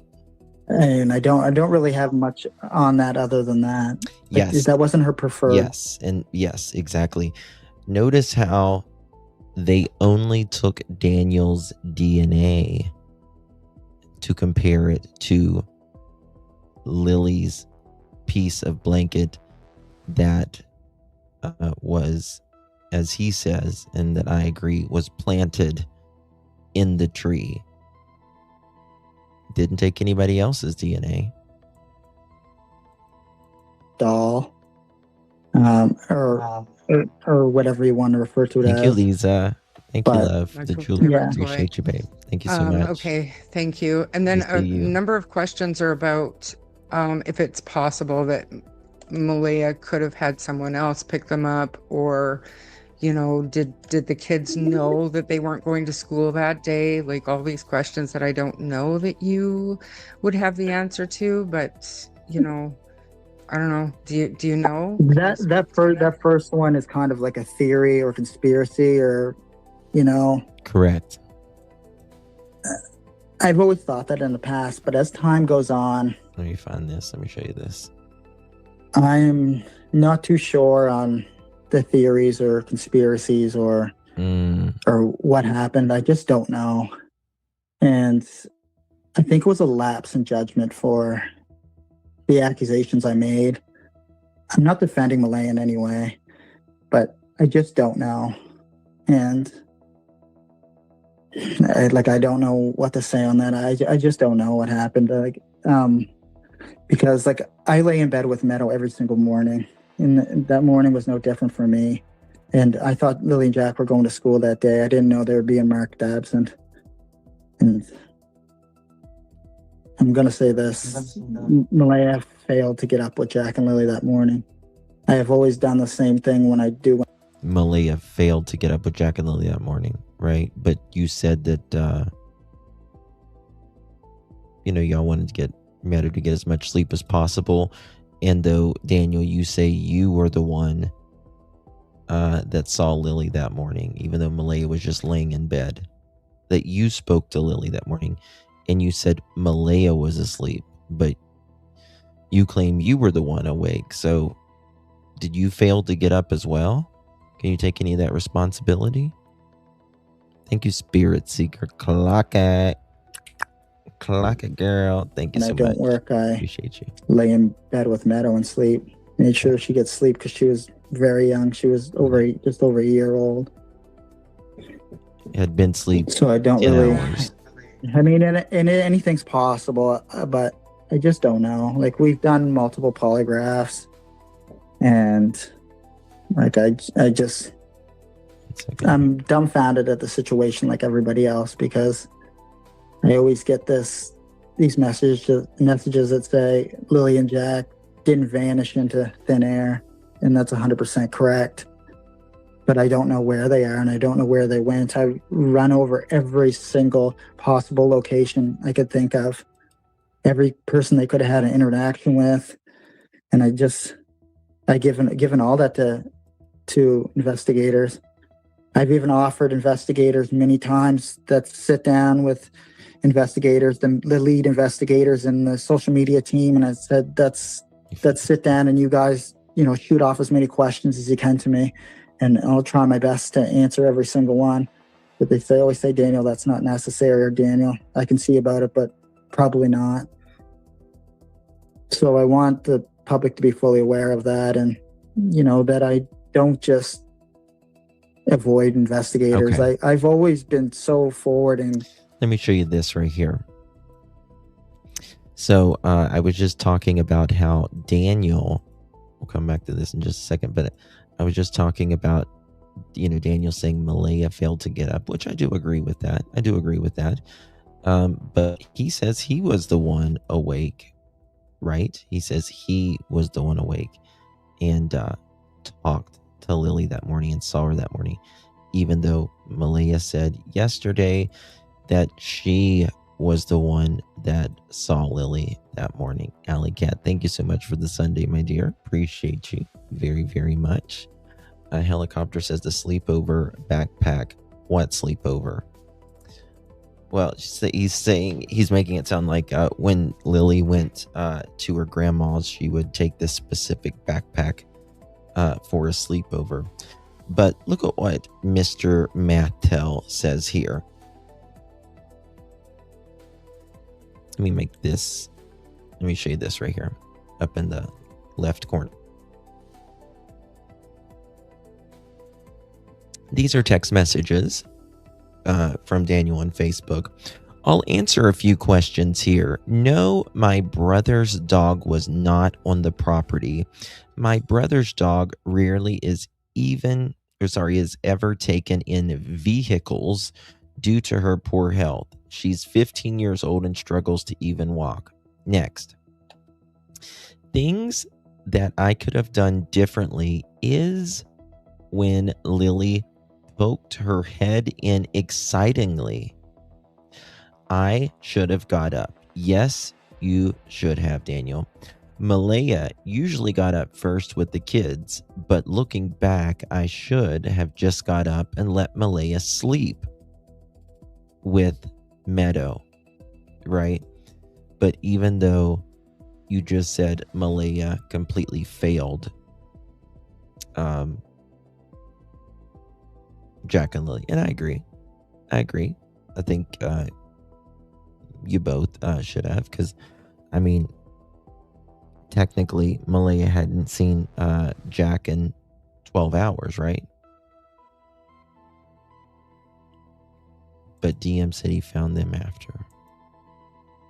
I think he means the other backpack. I don't know. I'll look more at that helicopter one sec.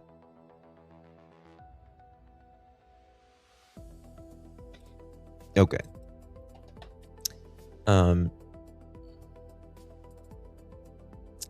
Lily and Jack would often take food to eat anytime to snack on, but it was very odd that morning they didn't.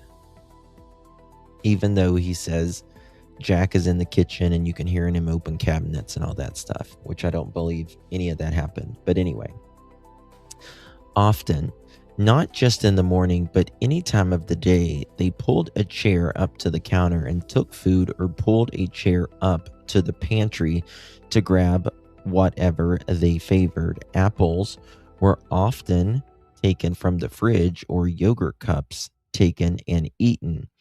As I said, no food was removed, which is extremely odd. No chairs moved.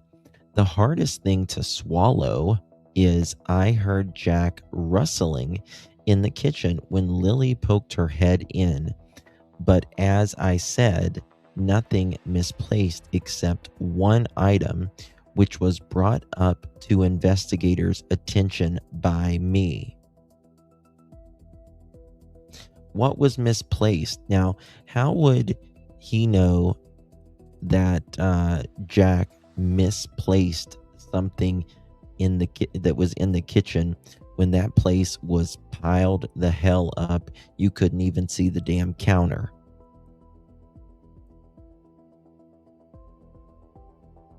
I'll wait. Yep, even Earl said he bought them food.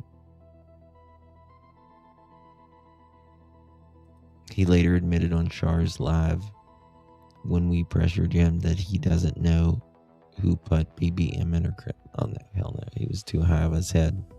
What they favored makes it sound like they had many options attuned to their desires, aka well cared for. Correct. And that's definitely not the truth.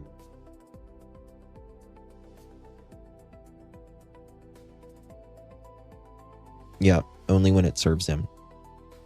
Okay. Okay. Oh, yes.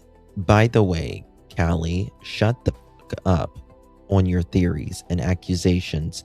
Don't help to provide clarity to the case. It muddies the water. Not that you've ever muddied the water, have you, Daniel?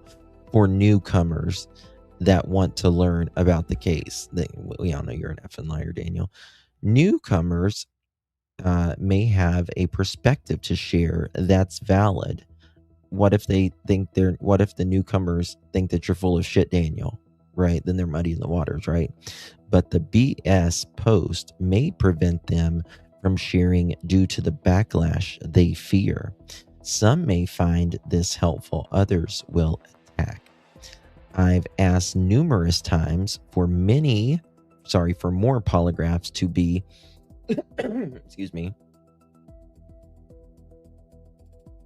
administered on many others that have not received them, meaning polygraphs, from the first round, but nothing has resulted. Cadaver dogs I've been asked for since June, but again, it has not resulted in an outcome. I've ran so many things through investigators, so no one should ever say I don't want to see this missing persons case move forward.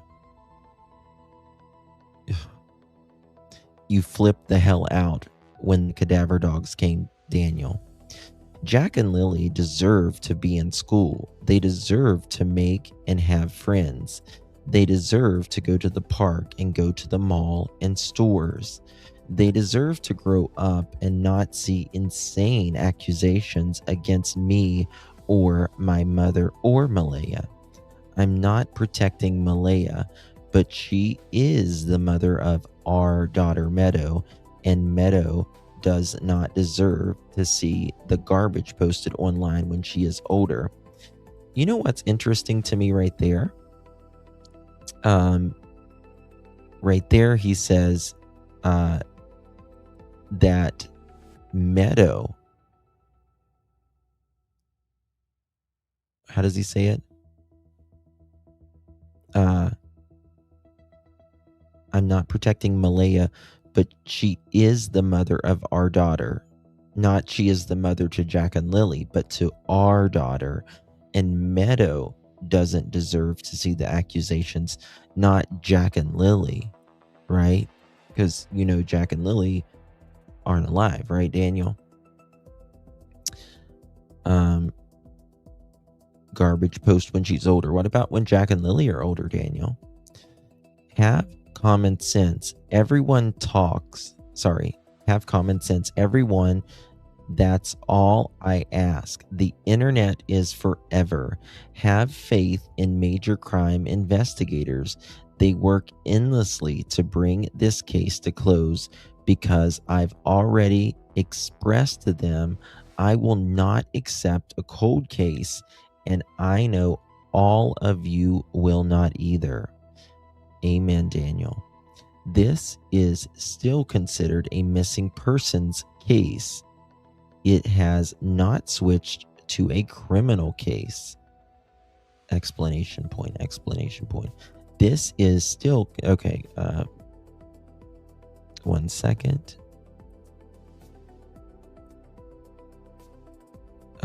Callie, help newcomers to this case. Don't provide their minds with useless theories. It doesn't help anyone, he says.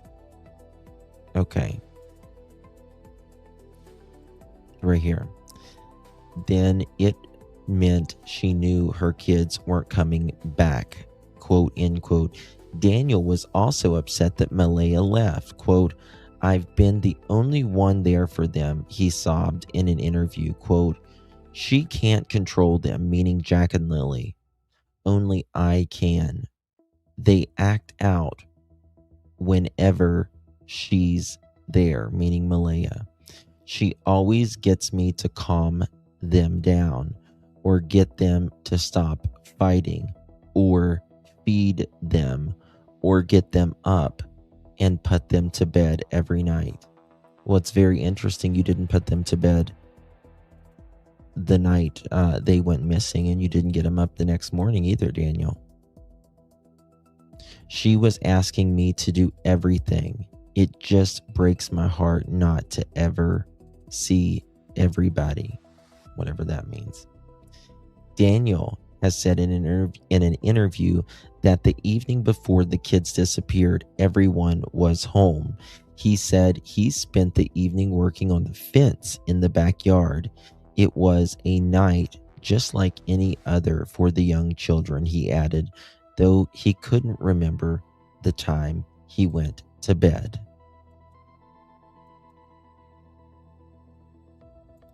Yeah. I don't know where Callie's been. If you heard Jack opening cabinets and moving around the kitchen, then explain how you determine nothing has been moved. I mean, like, here's the thing. When your kids are in the house and you can hear them in another room, you know what the hell they're doing. You know what they're playing with. It's not the first time you've ever heard that, right? Daniel has said in an interview that the evening before the kids disappeared, everyone was home. Okay, I read that part right there. Okay.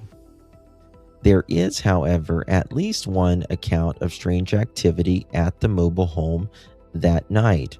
RCMP spokesperson Corporal Carly McCann confirmed that the police received a tip on May 8th from someone who described hearing a vehicle come and go from the mobile home throughout the night before the children were reported missing. Quote, investigators are continuing to review and I think they mean assess more than 600 tips from the public and follow up on over 800 tasks, end quote, she wrote in an email. A neighbor who spoke to the Globe said they reported this information on May 8th. The neighbor said that they were working on a vehicle in their own yard when they heard the same loud 5-speed come and go from the trailer about 6 times from midnight to 5 a.m. After the children's disappearance, the neighbor considered it important information and reported it to the police. The Globe agreed not to name the neighbor because of concerns for their safety. Now, we know who those neighbors are now, right, though?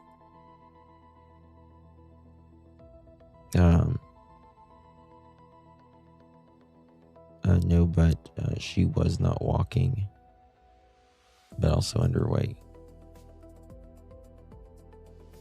little, I mean, you can tell little Meadow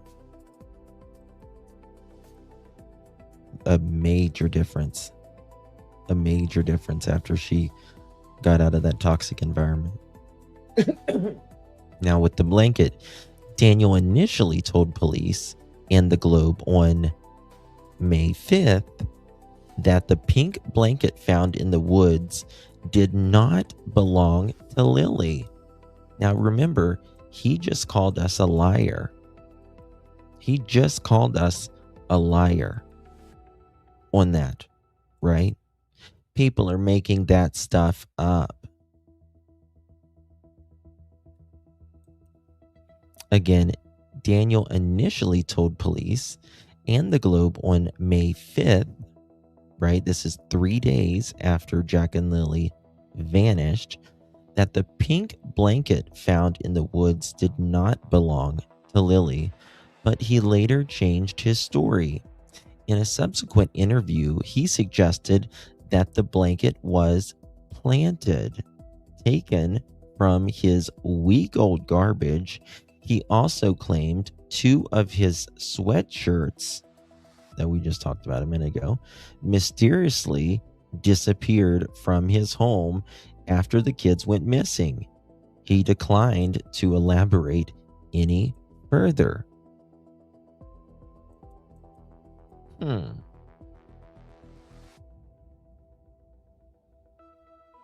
Well, Happy Farm Girl, the news said that Malaya is working with the RCMP. So I don't know. 6 trips in the middle of the night doesn't sound like a detail you simply skip when describing the night as normal. Yeah. And then also getting stuck on a logging trail, you kind of wouldn't slip that out either, right? And then on top of that, having your car scrapped, crushed, taken to the crusher. In my opinion, when police are quiet, it makes them nervous and squirm. I agree.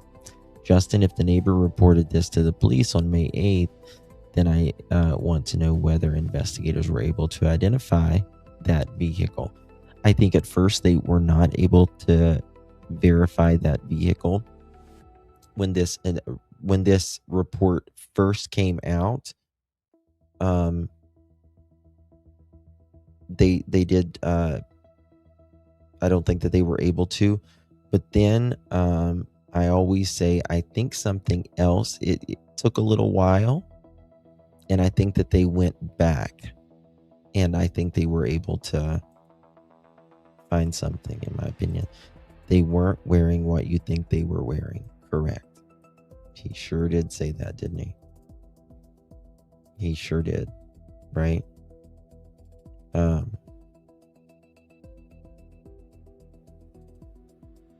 Teachers and other professionals who work with the children. Hold on one second. What we know about Jack and Lily's interaction with child welfare authorities is that a social worker came to the trailer over concerns raised by the school several months before their disappearance to assess their home life. Daniel, however, told the Globe the visit was related to kids' learning difficulties at school. He said the children were suspected of having autism and were scheduled to see a doctor the same month they vanished. He declined to answer further questions about the involvement of child protection staff in the kids' lives. Right? And this is where they talk about Jack came to school last December with a black eye, according to a photo of him posted by his elementary school. The photo of the class trip on December 13th, 2024, 5 months before he and his sister disappeared, showed him sitting next to another student in the forest with green and purple bruised below his left eye, which is right there. He almost looks like he's got something around his mouth too. And then he says right here, another photo shows a possible black eye and bruising on Jack's face in a photo taken on September 2024. An injury that Daniel defended on social media, saying it was caused by Lily. Yeah, he blames Lily for that. Daniel did not respond to questions asked about Jack, how Jack received the black eye in December, but in a private Facebook messages they were shared with the Globe, Daniel acknowledged Jack had, quote, many black eyes. Quote, one time Lily punched him in the face, end quote. It's amazing how he can say Lily punched Jack in the face, but he's not man enough to talk about him punching Jack and Lily, a 4 and 6 year old in the face. Thank you, Summer Breeze. Appreciate you, babe. Thank you so much. Thank you so much, love. He is the biggest piece of garbage. Biggest piece of garbage. Now listen to this right here. Cooperative with them. I've asked them to take all their phones again. Okay. I've asked them to take all of our phones again. Now, we know that I think it was after this interview or right around this interview, they talk, we get some new reporting that the RCMP were coming back to look at more technology and were supposedly looking for phones and all that as well. And I asked, so it's interesting. I asked them to, sit me down and do questions, and it just seems like, Daniel, we don't need you. Daniel, that's not necessary. And I know I don't know if I'll get backlash from them for saying that, but that's. Thank you, Jab. Thank you so much. Let them cook. Fry, mother chickens, fry. You and you and you. Yes. This is an actual picture of Janie when she comes out of her camper of the morning, taking Tucker out to use the bathroom right before she feeds the chickens. An actual picture. That's the truth. Thank you, Deb. Yeah, and as far as backlash, like if they want to prevent speculation, just, you're the only person that's coming out and speaking. So the only way they can, justify any complaints they have is by putting out a meaningful statement. It's the way to it is tell here. the It might be public me, what's right Lisa. and what's wrong, and they don't have to divulge anything about the investigation to set us straight for a lot of things. Can you please verify one last time if anybody else was with you and Malaya in the trailer that night? Was your mother in there? Was Justin in there? Was Logan in there? Thursday night, did you have anybody else staying with you on the property Thursday night into Friday morning? When we pulled the car, we went to Acropole on Thursday afternoon. We pulled the car in at approximately 3:50 or 4 o'clock in the afternoon. He remembers that very well, doesn't he? On Thursday. That car never moved until the next morning when I told the story. I jumped in it when Moy was on the dispatch call. Right here. There was no traffic in and out of the house. There's no black Kia Rios, 5 speeds. I don't know how to even drive a manual car, so that's that in itself is a little ridiculous. I never owned a black Kia Rio. I never owned a black car. So, well, what did you do with the one you crushed? And why did Durwood have one for sale in July of 2025 that he said he's never owned, but we have a picture of him on Facebook, taking a picture of it on Facebook Marketplace Actually, I do own the Escalade, so I mean that's considered a black SUV or Different black one, car. But Daniel. You got that after. I never bought that until. You didn't buy that until you won money gambling online. You won what, $5,000 or $6,000, and you bought that Escalade because of the badge on it. When I would have rather had a Toyota hybrid that would actually get me somewhere, rather than something with a luxury name on it. August of or September of 2025. You know something, what I'm going to do? I'm going to make a song that has Janie and what's her name? Mrs. P-Foot, and we're going to call it the Musty Hutches. We're going to call it the Musty Hutches. That's what we're going to call it, the Musty Hutches.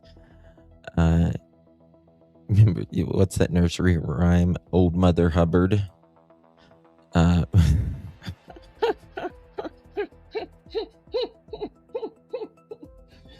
But we're going to call it Two Musty Hutches.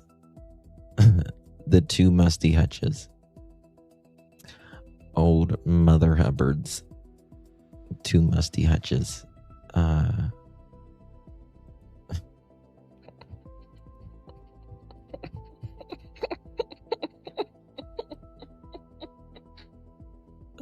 my God. Oh my God. Thank you, Cher, for the hiding gift. I appreciate you very much.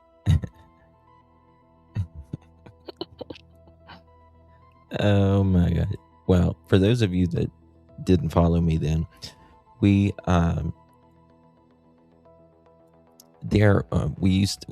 still follow Sebastian's case really closely, but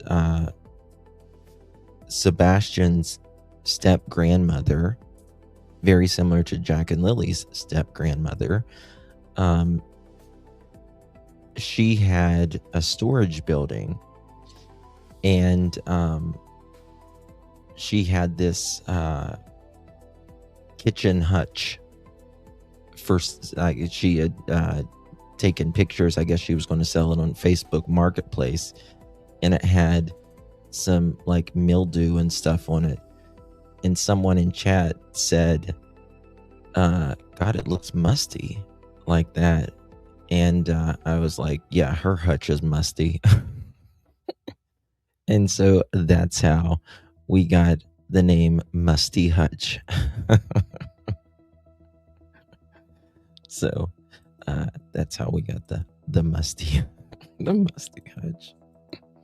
But there was no drug party. There was no one at the house. It was me and Malaya and Mom, Lily and Jack, and me and Malaya's daughter. Oh, hold on. I got something for that, actually.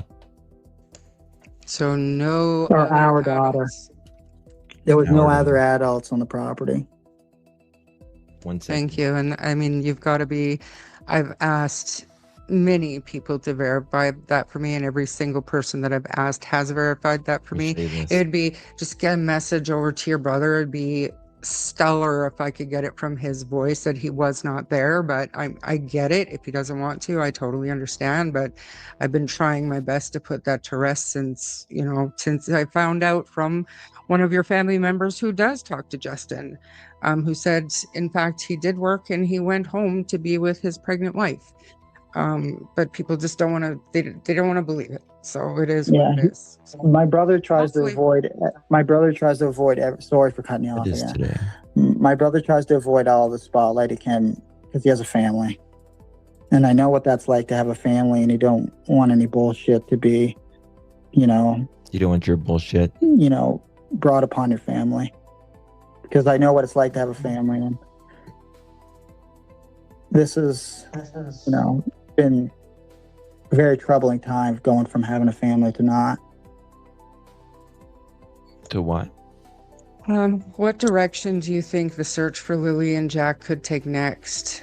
Is there anything you think that hasn't been explored yet? I was looking, someone sent me a picture the other day of a new of a new washing machine, and they said it was Janie's Washa Spinner. Kathy, thank you for the floating heart, babe. Appreciate you very much.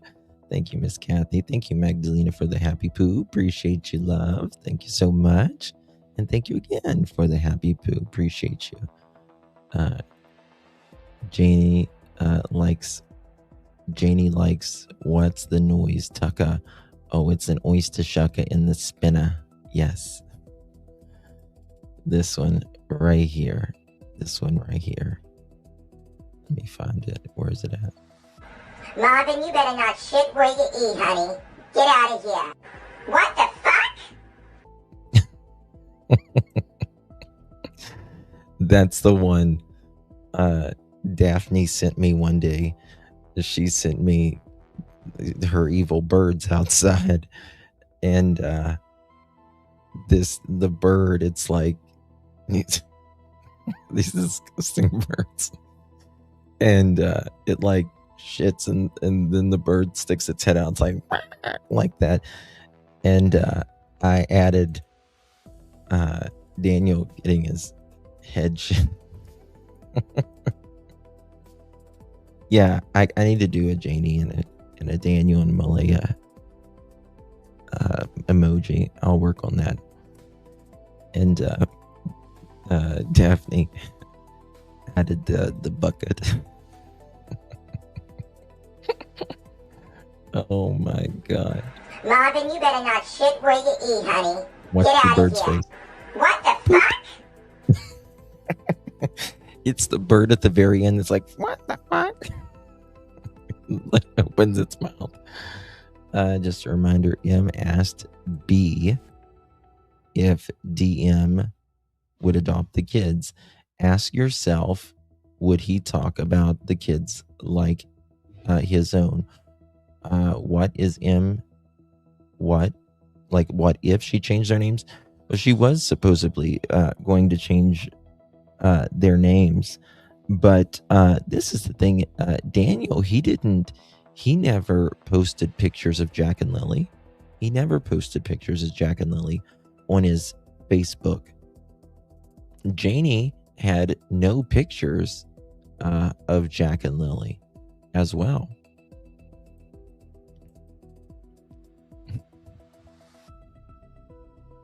I got what you mean, Daleen. Yeah, guys, please hit that thumbs up. Please.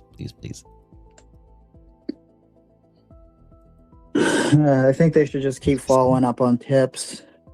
People need to stop sending in tips where we seen Daniel out in public. That's like One second. all the way to my car crashes and everything. Malaya called Cindy at 8:28. Do you All right, know? listen to this. And I know This is the answer important. to this already, but do you know why Malaya called Cindy at 8:28 a.m. that morning? Please get into that a little bit, Daniel. Okay, I didn't even know that Malaya made the call at 8:28 until it was in the documents. I had no idea. He had no idea that Malaya made in a call at 8:28 that morning. He had no idea. I mean, just think about this. It's 8:28. She is calling her mom. She doesn't get an answer, so she calls her grandma. This is 8:28. Now, Janie gets a call at what, 8:40? Something like that from her brother. And then from 8:28, let's say, to 9:28, that's an hour, right? When did Lily come inside or come in the bedroom? Because you got to remember, by allegedly 9:40, that's when they supposedly hear, when they notice the kids are gone. So Malaya's calling someone an hour prior to Jack and Lily, noticing that they were missing, but she's also falling in and out of sleep. And then Daniel is nodding in and out of sleep as well within that hour. And then you got to remember, Malaya says she sees Lily come in. Daniel's asleep. Daniel says, no, I saw Lily come in. I actually spoke to her. And he says Malaya was asleep.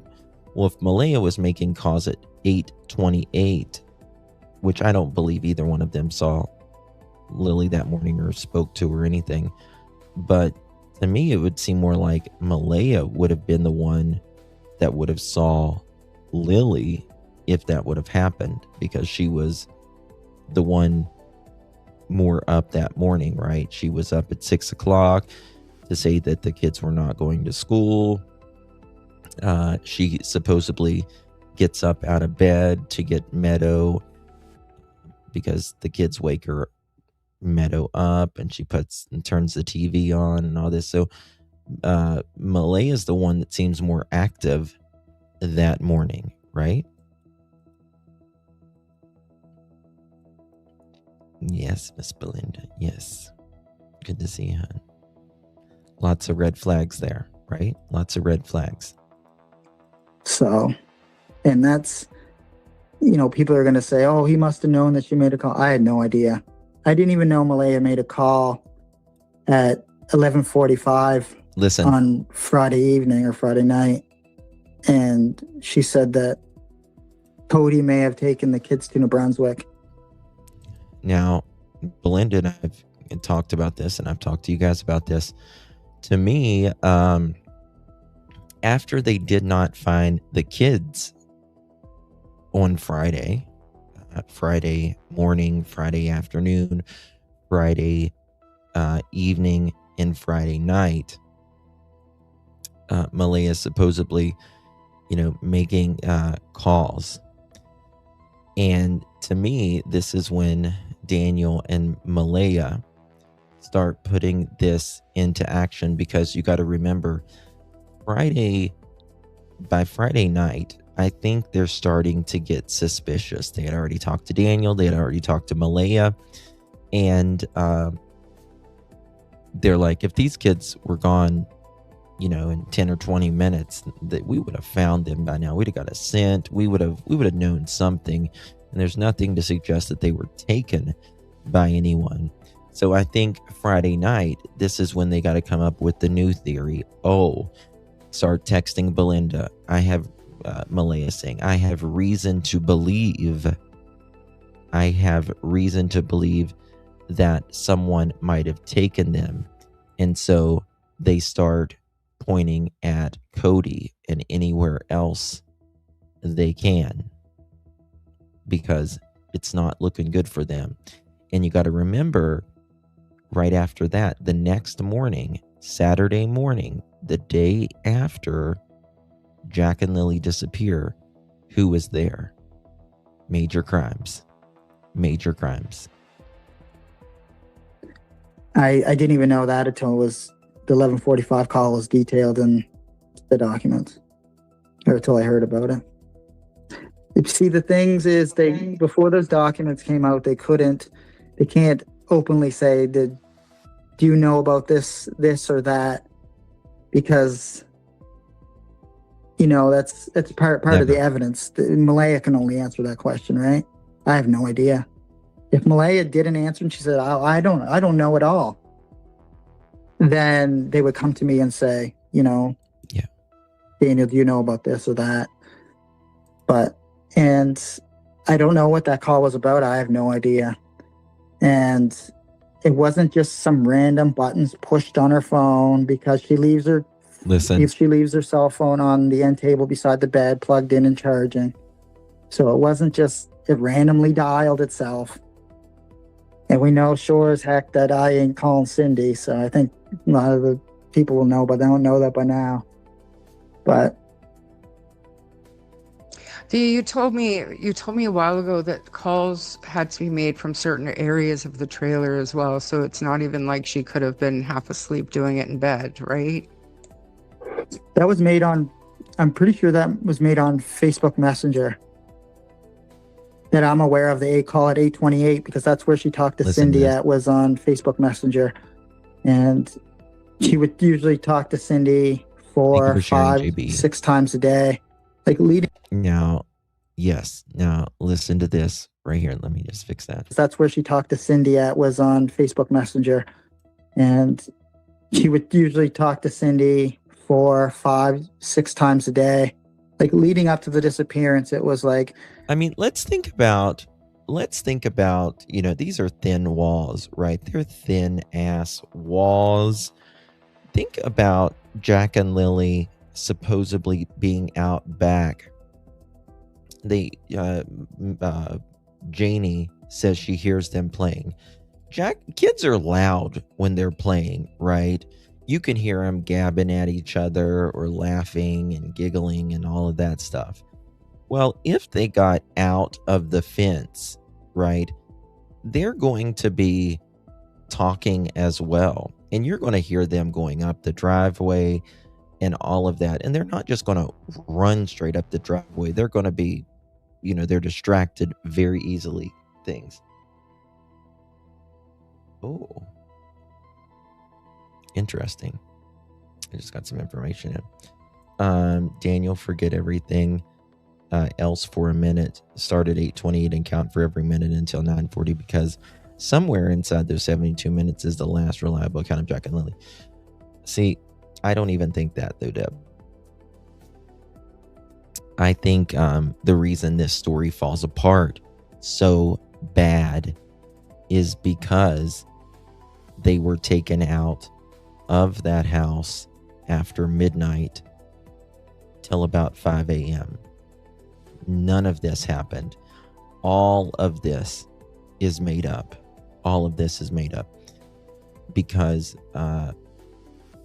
it starts at 6 o'clock whenever Malaya gets up, and also conveniently Janie is up at 6 o'clock as well.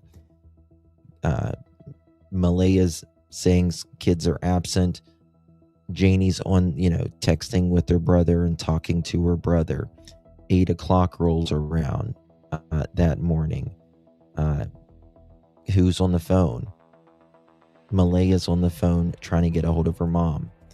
Janie's on the phone with her brother, right? So I don't think any of it happened that morning. Zilch. Nada. And this is why they can't come up with anything that morning. This is why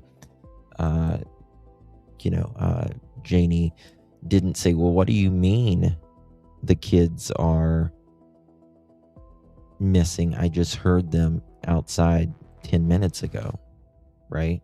She deleted the app after she got to her mother's house. She sure did. I don't know about you, but how many apps do you have on your phone that you don't use anymore? I have a lot that I have never used or rarely ever use. I just take, every once in a while, I just go through it and just start deleting apps all at once. But, in the few days of your kids missing, the last fucking thing I would be thinking about is changing my Facebook status to single and worrying about deleting an app that I don't use anymore, that you just happened to talk to people the night before. It's pretty obvious. Janie could not have slept through such an no. And let me tell you something. It's eating Janie up. It's eating her up. She has no peace. She has no peace. And I'm certainly glad of that. I wish everyone peace, unless you're lying on a 4 and a 6-year-old.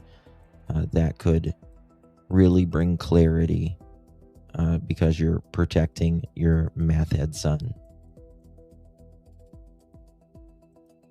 Months up leading, it was 1 or 2 calls a day.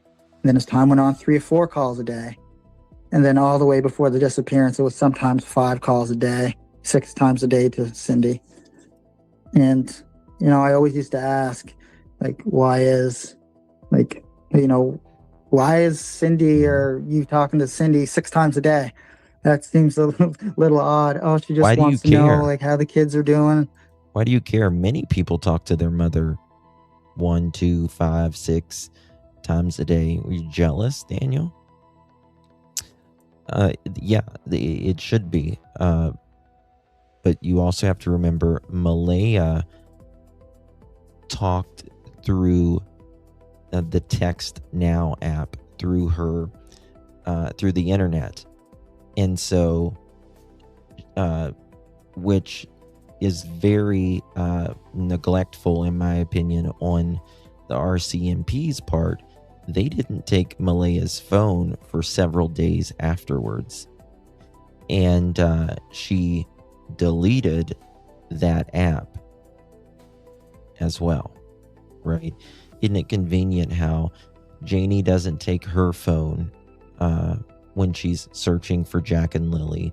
Daniel doesn't take his phone the first day when he's searching for Jack and Lily, but the second day he takes his phone, even though he says that there's no service in the woods. He has enough service to get Google Maps and video records about a 30-minute video to show Malaya where he's searching as well. And then Malaya deletes the app that she uses to call and text everyone by. 5 times a day? I don't know. I can't speak Everything on went through Malaya's the app. behalf or Cindy's behalf, nor do I want to. But Yeah, we're literally asking you to jump inside. I think Malaya rather is, I think she is talking to the RCMP. I think she is trying to be as much of a victim as she can milk. And I've asked you guys this question before. If one of them would roll on the other and we could find Jack and Lily, would that be okay with you? Right? One ends up going to prison and Jack and Lily are found. Is that okay? Or do they both deserve to be held accountable? And we wait. We wait. No.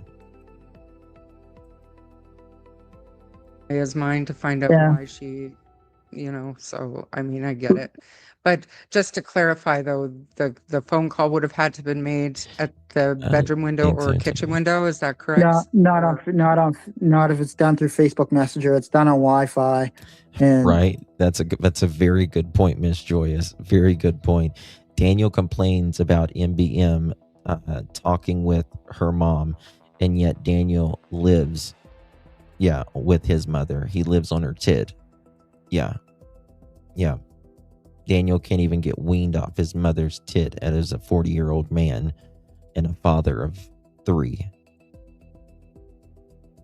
Listen, when my mama was alive, I was the biggest mama's boy God ever stretched a piece of skin over, and I was very happy and content with that. So, anybody. I think people should be close to their parents if they can be. They're only here for, so long. But I can tell you one thing, no matter how much my mama loved me, if I did something wrong, she would never, ever, ever, ever lie for me. Because she taught me to do the right thing, right?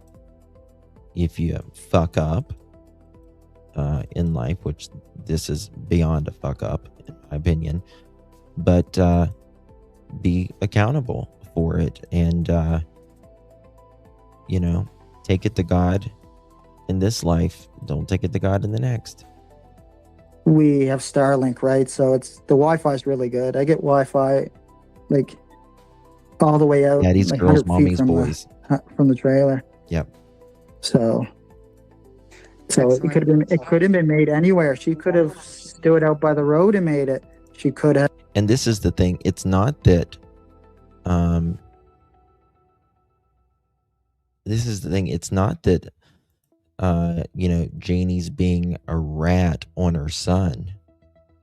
You know what I mean? It's not that she's being this rat on her son, but Janie has to realize that Jack and Lily are the babies in this situation. Yes, Daniel's your son. Yes, you will love him.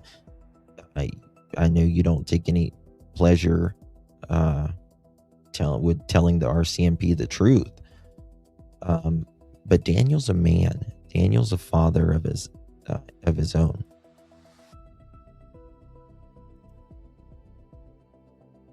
They all have a part in this, or no one else would be saying. Oh, absolutely. Absolutely. And, that's what makes me think, people's like, well, why won't Malaya talk then? Why won't Malaya talk? And it's like, well, because in my opinion, she knows her ass will go to prison too. But it does make me wonder now, does Malaya's brother or some family member, did they help out a little bit early in the hours of the morning? Did they help out a little bit? They both sides of the family want to throw each other under the bus, but they can't throw one side of the family without throwing both sides of the family under the bus, right? Will you do that, Joe? Sure, he'll support you. I think the only I think the only way one would speak out is if they are feeling the heat and going to be thrown in prison.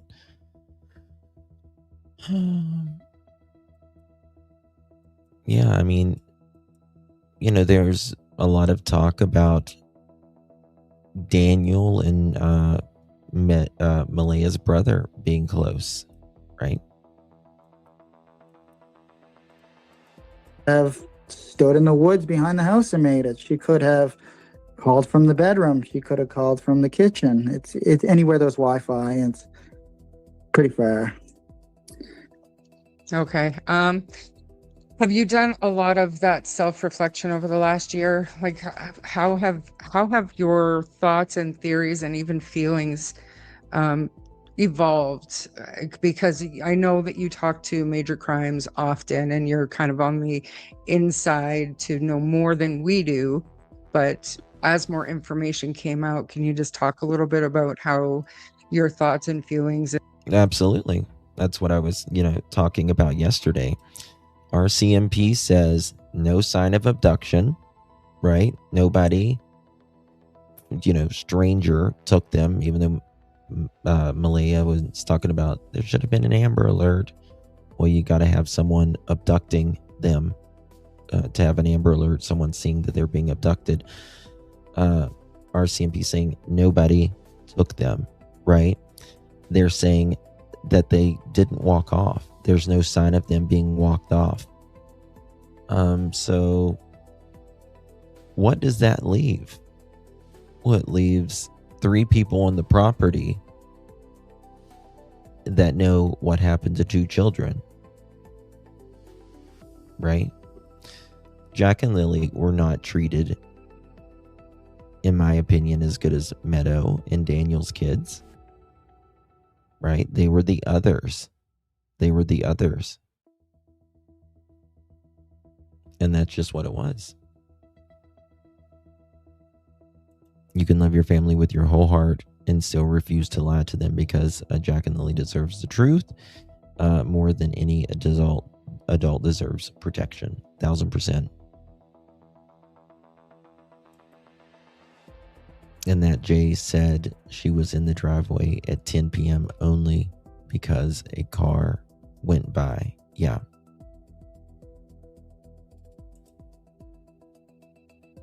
We want justice for Jack and Lily, full stop. Amen. And you can tell that Daniel has milked that family, both sides of the family. Right? He has milked them. Everything he has touched, essentially. He has, most people try to make things better for people. You have the givers and you have the takers. And Daniel has taken, wrecked every vehicle, wrecked every life, abused, neglected, physically, mentally, emotionally, rugs, alleged SA.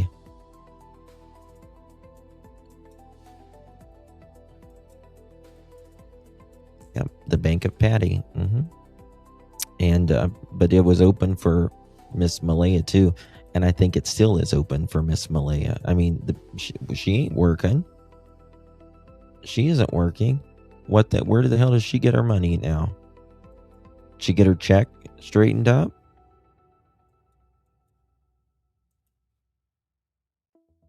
Oh. Is it smoky where you're at, Kelly? Is there fires? Doesn't Janie realize her son is going to take her down with him? You would think. Like I said, I think Janie is fucking miserable. I think there's just no peace. And again, that makes me wonder, does Justin have an account in this as well?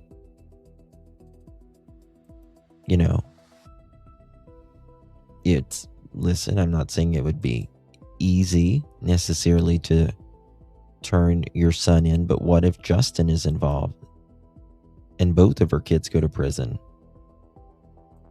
get in trouble? Think about that.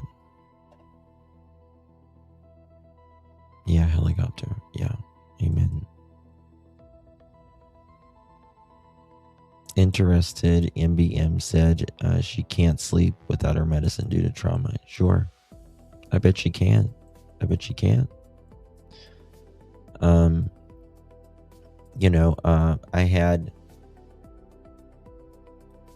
can't remember if it was Shar or Sunny, but I asked them, I asked Daniel, I said, Daniel, what's the last memory you have of Jack and Lily? And Daniel says something very, very odd. He says that the last memory he has is them getting out, he says of taking Jack out of the car and carrying him down to the house. Does anyone remember that? Put a 1 in the chat if you remember that. Because it made me think of something.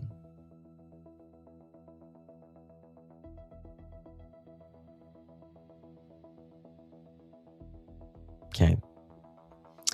Well, to me, it's a very weird thing to say, right? Like, your last memory of him is not, you guys being out in the yard playing, them playing while you're fixing the fence or whatever. He says down to the house. But it makes me wonder if his last memory is him taking Jack out of the house to the vehicle in the middle of the night.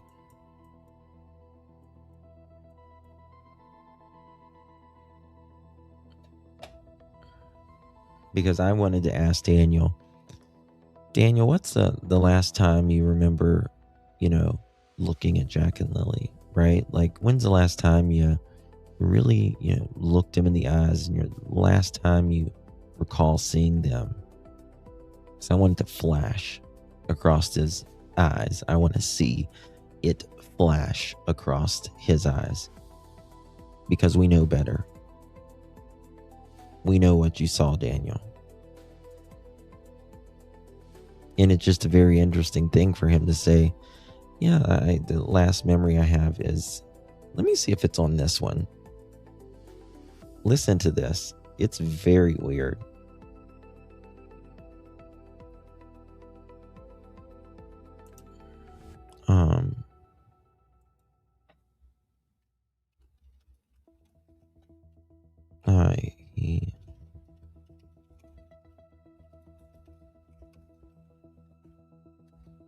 Let me see if it's in this one. It might be in the other one.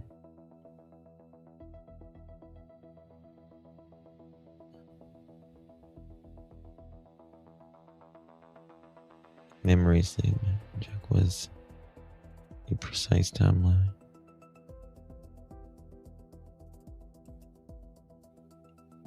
May have been the other one. So I would lay in bed every day. I didn't work with Meadow, and me and her would sleep while Malaya got the kids off for school. I didn't know the kids were being marked absent that day. And that came to a shock for a lot of people, because I don't really openly talk about it. And I don't know if investigators want me talking about it, but I didn't know they were being marked absent that day. And so when I thought Lily, I never seen Jack that morning. I heard him out in the kitchen. We can talk about that in a moment. But Lily came in multiple times, and she would just, come in and open the door, and that woke me up 2 times when she did that. Listen. And see, I thought Malaya was, getting ready to get up with the kids, because I thought it was a normal day for me, because I lay in bed with Meadow sleeping. So I don't know the exact time on that, but thank you, Sharon. Appreciate you. Investigators may know, because I'm not sure if it's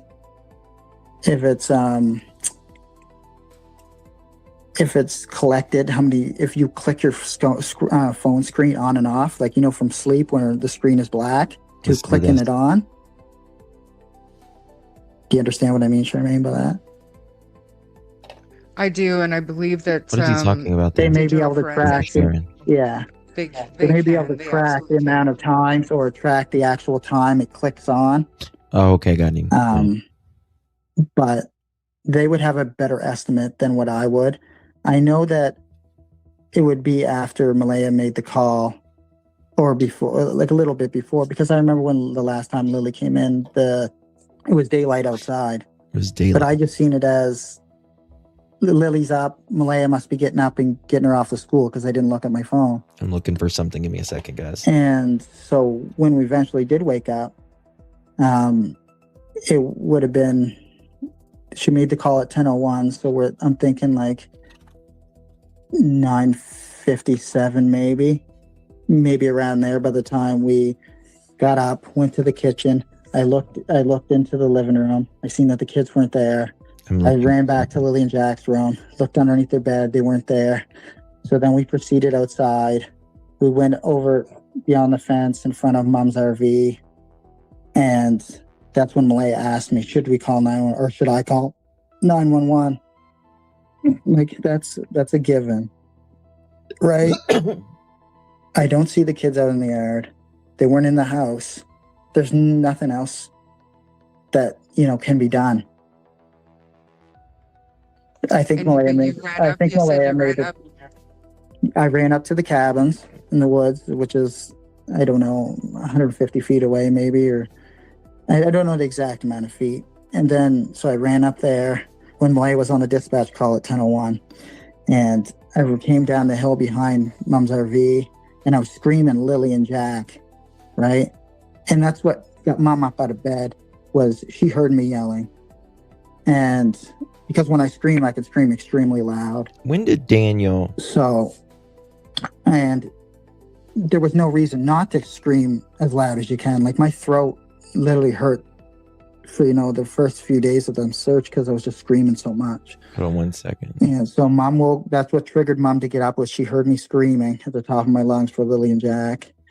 Malaya was still standing in the same spot on the dispatch call. And so I ran by Malaya, ran at the house. I said, I'm going to go jump in the car and 1 second. Go get the keys. I got the keys, ran in the house, got the keys, tried to go out through the front door. And I seen that. I'm looking for, because Daniel did 2 interviews. Is this one? Let me see if this is one. He does as well. He does 2 interviews. Take 2, a new day that could have happened.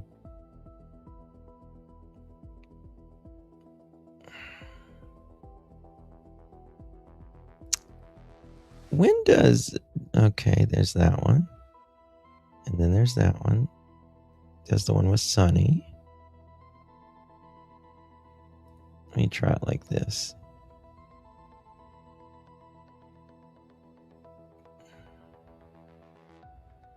Jack and Lily, Daniel answers live chat questions. Here we go. Okay, here we go.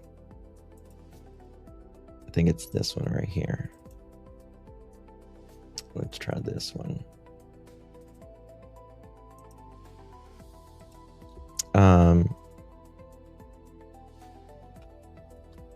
Where does Daniel talk about last memory he has of Jack and Lily? Listen to this. Okay, here we go. This one's it. Listen to this, guys. Daniel, do you remember, and not just the last thing that Jack had said to you, what is the last memory you have of Jack and like interactions with Jack? What was that like? Right, the last time you've seen Jack, the last interaction. Listen to this.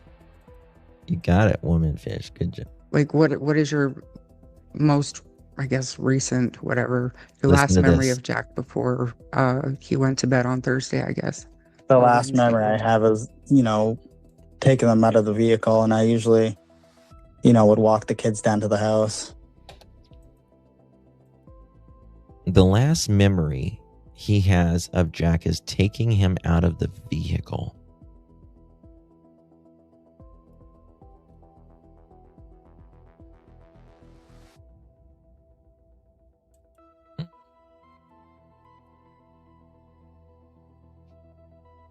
That shouldn't be the last memory. It just should not be the last memory. Taking him out of the vehicle.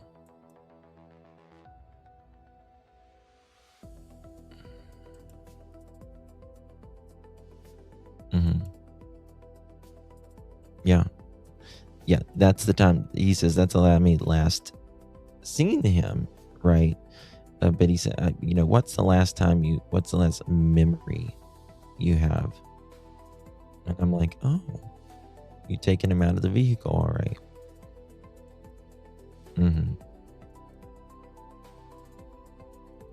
Listen. Like interact. What is the last memory you have of Jack and like interactions with Jack? What was that like? Like what is your most, I guess, recent, whatever, your last memory of Jack before he went to bed on Thursday, I guess?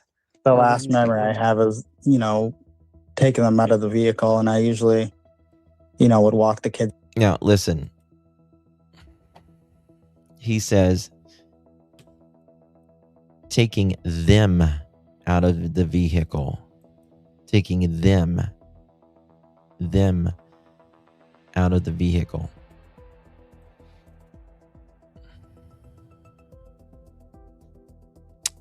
But you didn't, did you take them out of the vehicle when you got home at like 3:50 or 4 o'clock that afternoon?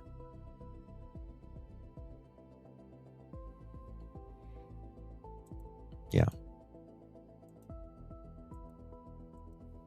Listen.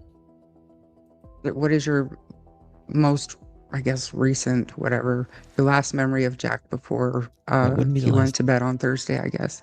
The last memory I have is, taking them out of the vehicle, and I usually, would walk the kids down to the house. Usually when I grab like the groceries or grab the, stuff we bought at the stores, and I would take them down the house, and that's the last memory I have of Jack. I do believe that I can best recall after a year was just taking them down to the house. Well, for Jack anyway. For Jack anyway, he says. See, I think, my opinion, and this is all speculation, I want to say, but I think he did flip the light on at midnight, and he took them out of the house,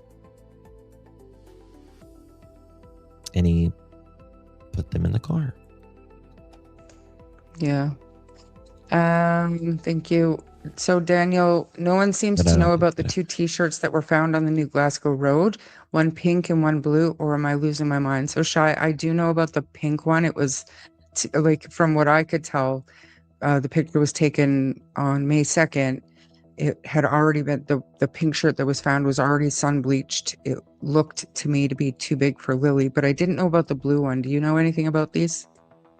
Where were they found at? New Glasgow?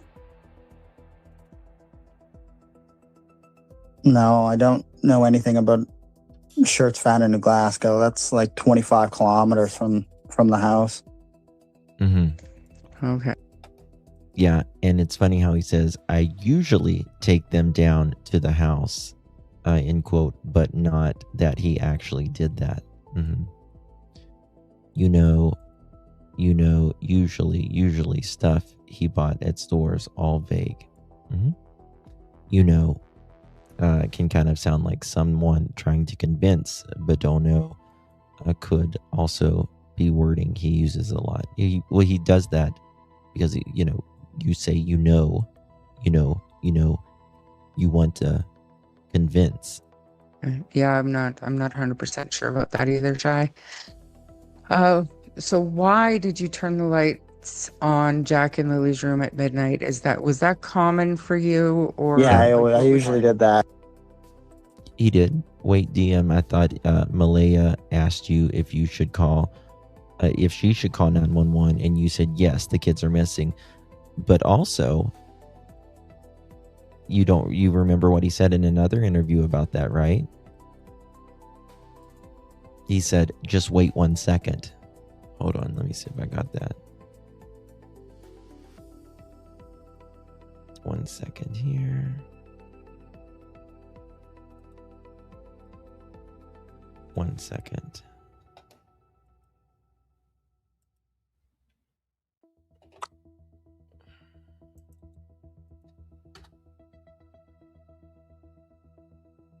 One second. Let me see if he says it right here.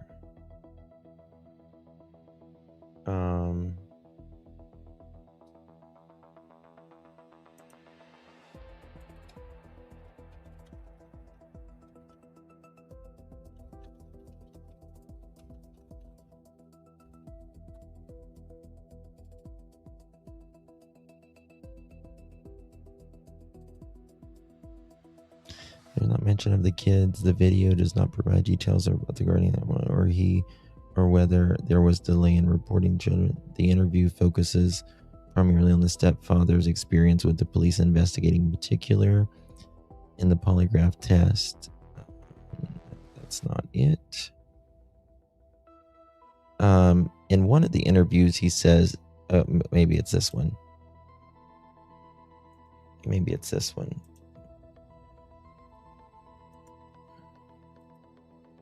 Let me see if it's right here.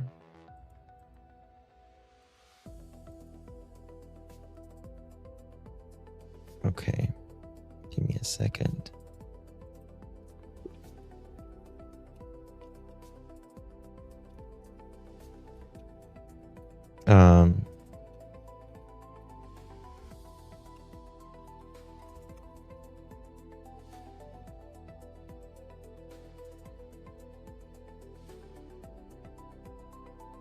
The interview. He says it in one of these right here.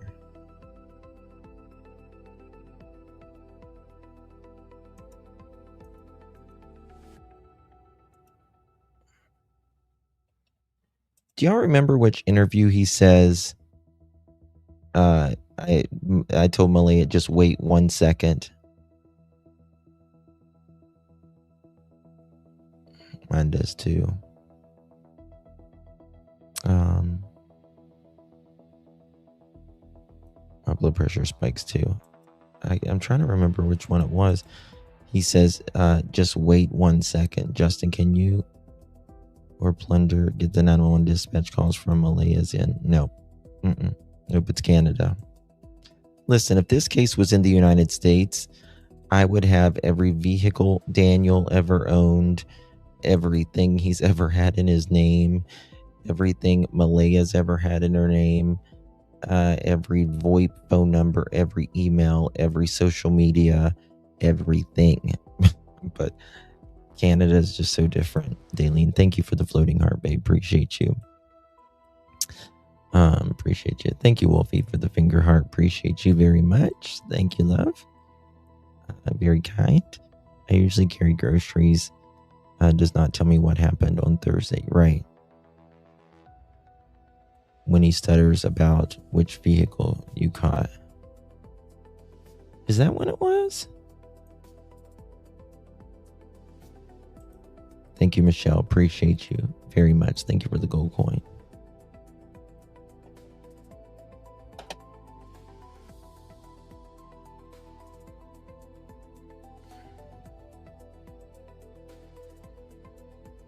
One second.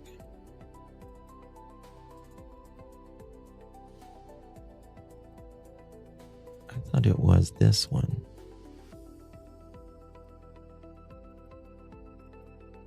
I don't know what you would call them. Search teams or hard vehicle and commander of operations would be home from school that day. It comes in around what time? Me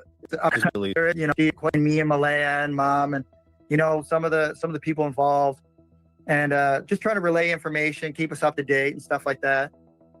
And this pink blanket that they where they were found, I was just told that are any of these items Lily and Jack's. We found them during the search. Were they photographed together? No, they were not photographed. They were photographed individually. Okay, so most likely then they were not found together. Yeah. And around what time was this blanket, the full one that didn't belong to them? When was that one found? That was found, it would have been during the daytime. So, because I remember I was actually standing on the front deck when they brought she brought her phone up to show me.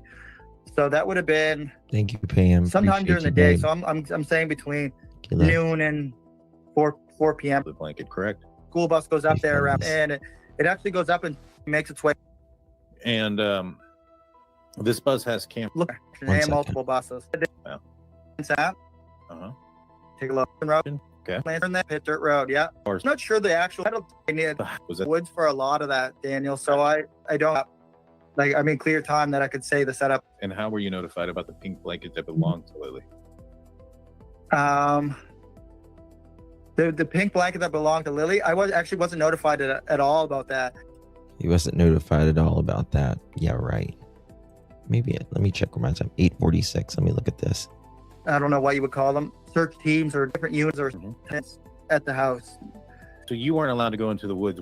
And we were wondering why we couldn't go back. The guy in he was there, so and then I immediately jumped behind. Heard a scream, and you thought it sounded. I thought I heard a scream, but you have to remember, I had a helicopter right above me. 1 second, 8:46. The pink blanket that belonged to Lily, I wasn't found. Clearly, there was somebody who went into the garbage, or something went on with the garbage for a piece of that to be ripped out. Because usually, when you look in the garbage bin, Daniel, and you see a garbage bag, usually it doesn't have a hand-sized hole ripped in the side of it. That's interesting. Now, the pink blanket, when they told you about it, did they show you a picture? The piece of the blanket? No.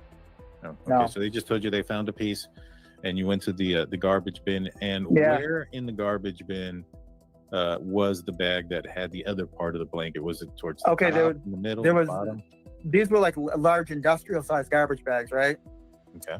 And Mom would always yell at me, don't put so much garbage in one bag. So I had them inside, right? People wanted to say a hole that was ripped in the side from a hand that went down inside of it, and pulled something out. But it looked to be like somebody put their hand in there and ripped it out. But Now, the bag, the blanket was still at the bottom of the bag, right? It wasn't. I think he almost convinces himself now. I really do. I think when he is high, I think it's the only time he finds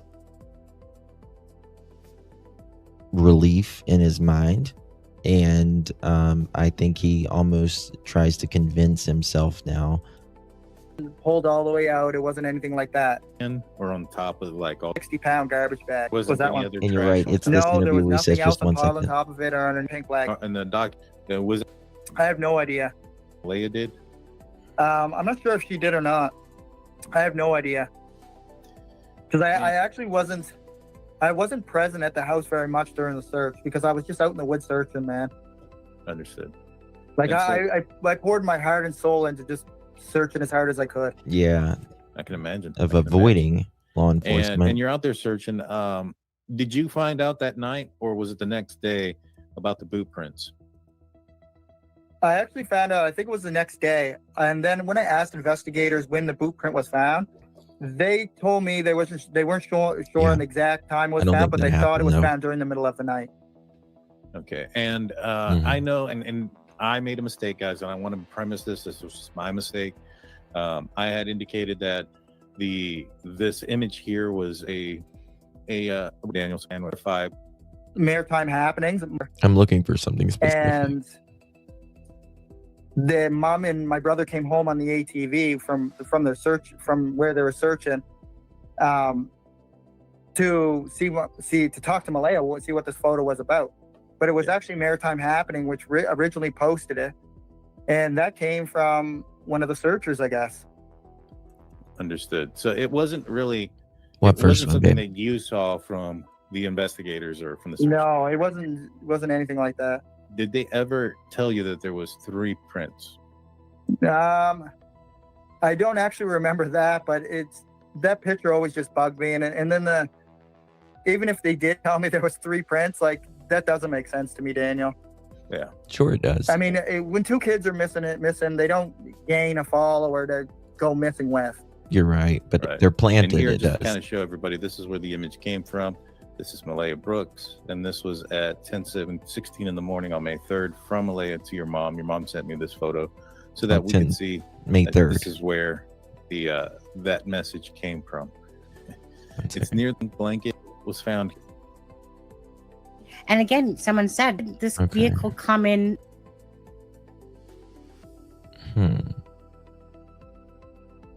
I don't know. I'll look at it. Look up Malaya here, guys. This is Malaya when she was a kid. Hi, I'm Malaya. Maybe you'd like to know more about. You wouldn't want to step in my shoes. So just don't put up with what I go through. It's not the best life, but it's pretty darn good because I got a roof over my head, and I got clothes, and I got fed well, so I'm fine, perfectly fine. Everything's all right. And also, one last thing. I love listening to music. And that's basically it.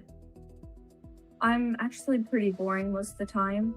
My friends call me boring, but you know, we're like buddies. We're like, oh well. I hate huge prep groups. I hate preps, totally. No offense to you guys, but who are preps, but I do not like preps that much. You wouldn't have liked me. I like staying in small groups. Like small groups. Wouldn't have liked me in school. In a corner, basically, ish. And I'm not really huge and big and popular. Like, you know, you call them people popular. I'm just basically in small groups. And that's basically it. So, I hope you guys are, like, having a great day. Bye. Lily and Jack Sullivan are siblings who vanished. I don't know, guys. It's crazy. Crazy. I've been here almost 4 hours. I cannot believe that. So I'm going to end it here, I suppose. It's 11:11. MBM. Yeah, I'll look.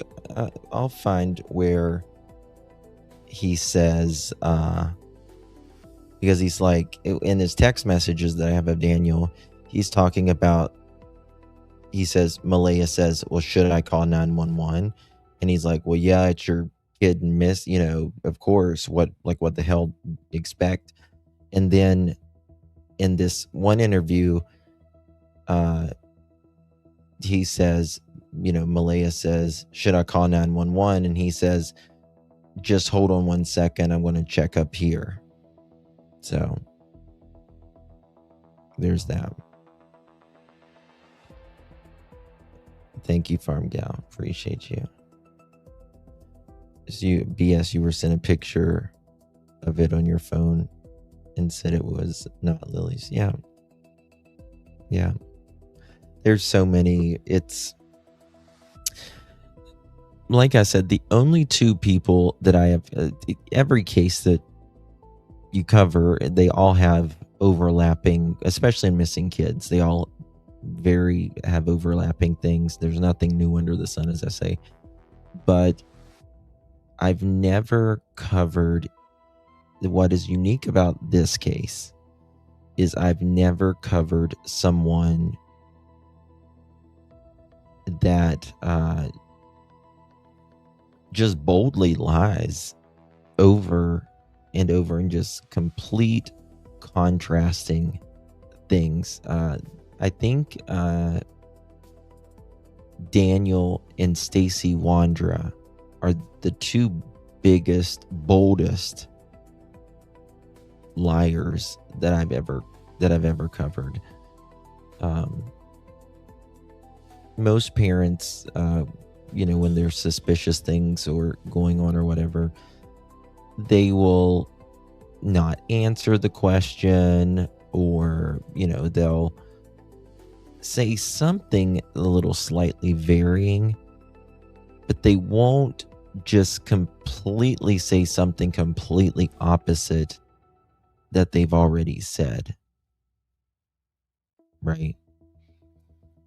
Now, when it comes to Stacy is, you know, he's not, in my opinion, like, Stacy's not all there. Like, he is, but he's not. Like, he's had, you know, he has fetal alcohol syndrome and some, you know, he was adopted and he's got some behavioral issues and stuff. Daniel is just a fucking kook. Thank you, Deborah. All right, guys, the facts should lead the theory, not the theory lead the facts. Correct? Yes. All the mods are so great here. They are, Miss Belinda. They are. They're amazing. My mods are. And so are each of you guys. So, yes, thank you, Cindy. Please hype this video after the live stream. Tomorrow, we will probably be talking about Nancy Guthrie tomorrow, and maybe a new case. We're going to try to do 2 lives tomorrow. Hopefully, we'll see. But we'll definitely be covering Nancy Guthrie tomorrow because there's some things rolling out.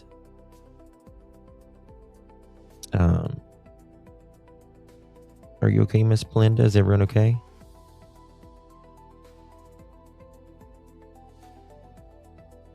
Yeah, Janie is pissed that MBM called 911. Are you okay, Miss Joyous? Mr. Joyous, okay? How do you hype after the live stream? I don't know if it'll be immediately, but you can comment down below as well after the live stream. There'll be a comment section that is algorithm fuel as well. And it's just in that little, like the comment section, there'll be like 3 dots where you can see the live chat replay, where you can comment, and then there'll be like, it'll say like a little dot or something right there. It'll say hype, and you'll have some numbers. Might be, depends how much points YouTube will allow you to have. And you just say hype. Okay. Someone said big hugs, and I was just making sure you guys were okay. So, all right, guys. Much love, everyone. Appreciate you all. Justice for little Jack and Lily. It's been way too long. Way too long. Just swipe the chat box. Yeah. That's the easiest way of saying it, Deborah. Exactly. Thank you, guys. All right. Good night, everyone. Thank you guys up in Canada for staying awake with me. I know it's late there. It's past midnight in some places in Canada, especially guys in Nova Scotia. Is that how you say? Is that how the Nova Scotians say it? Nova Scotia. Nova Scotia. All right, guys. Good night, everyone. God bless you all. Take good care of yourselves. You only get so many trips around the sun. Love you guys.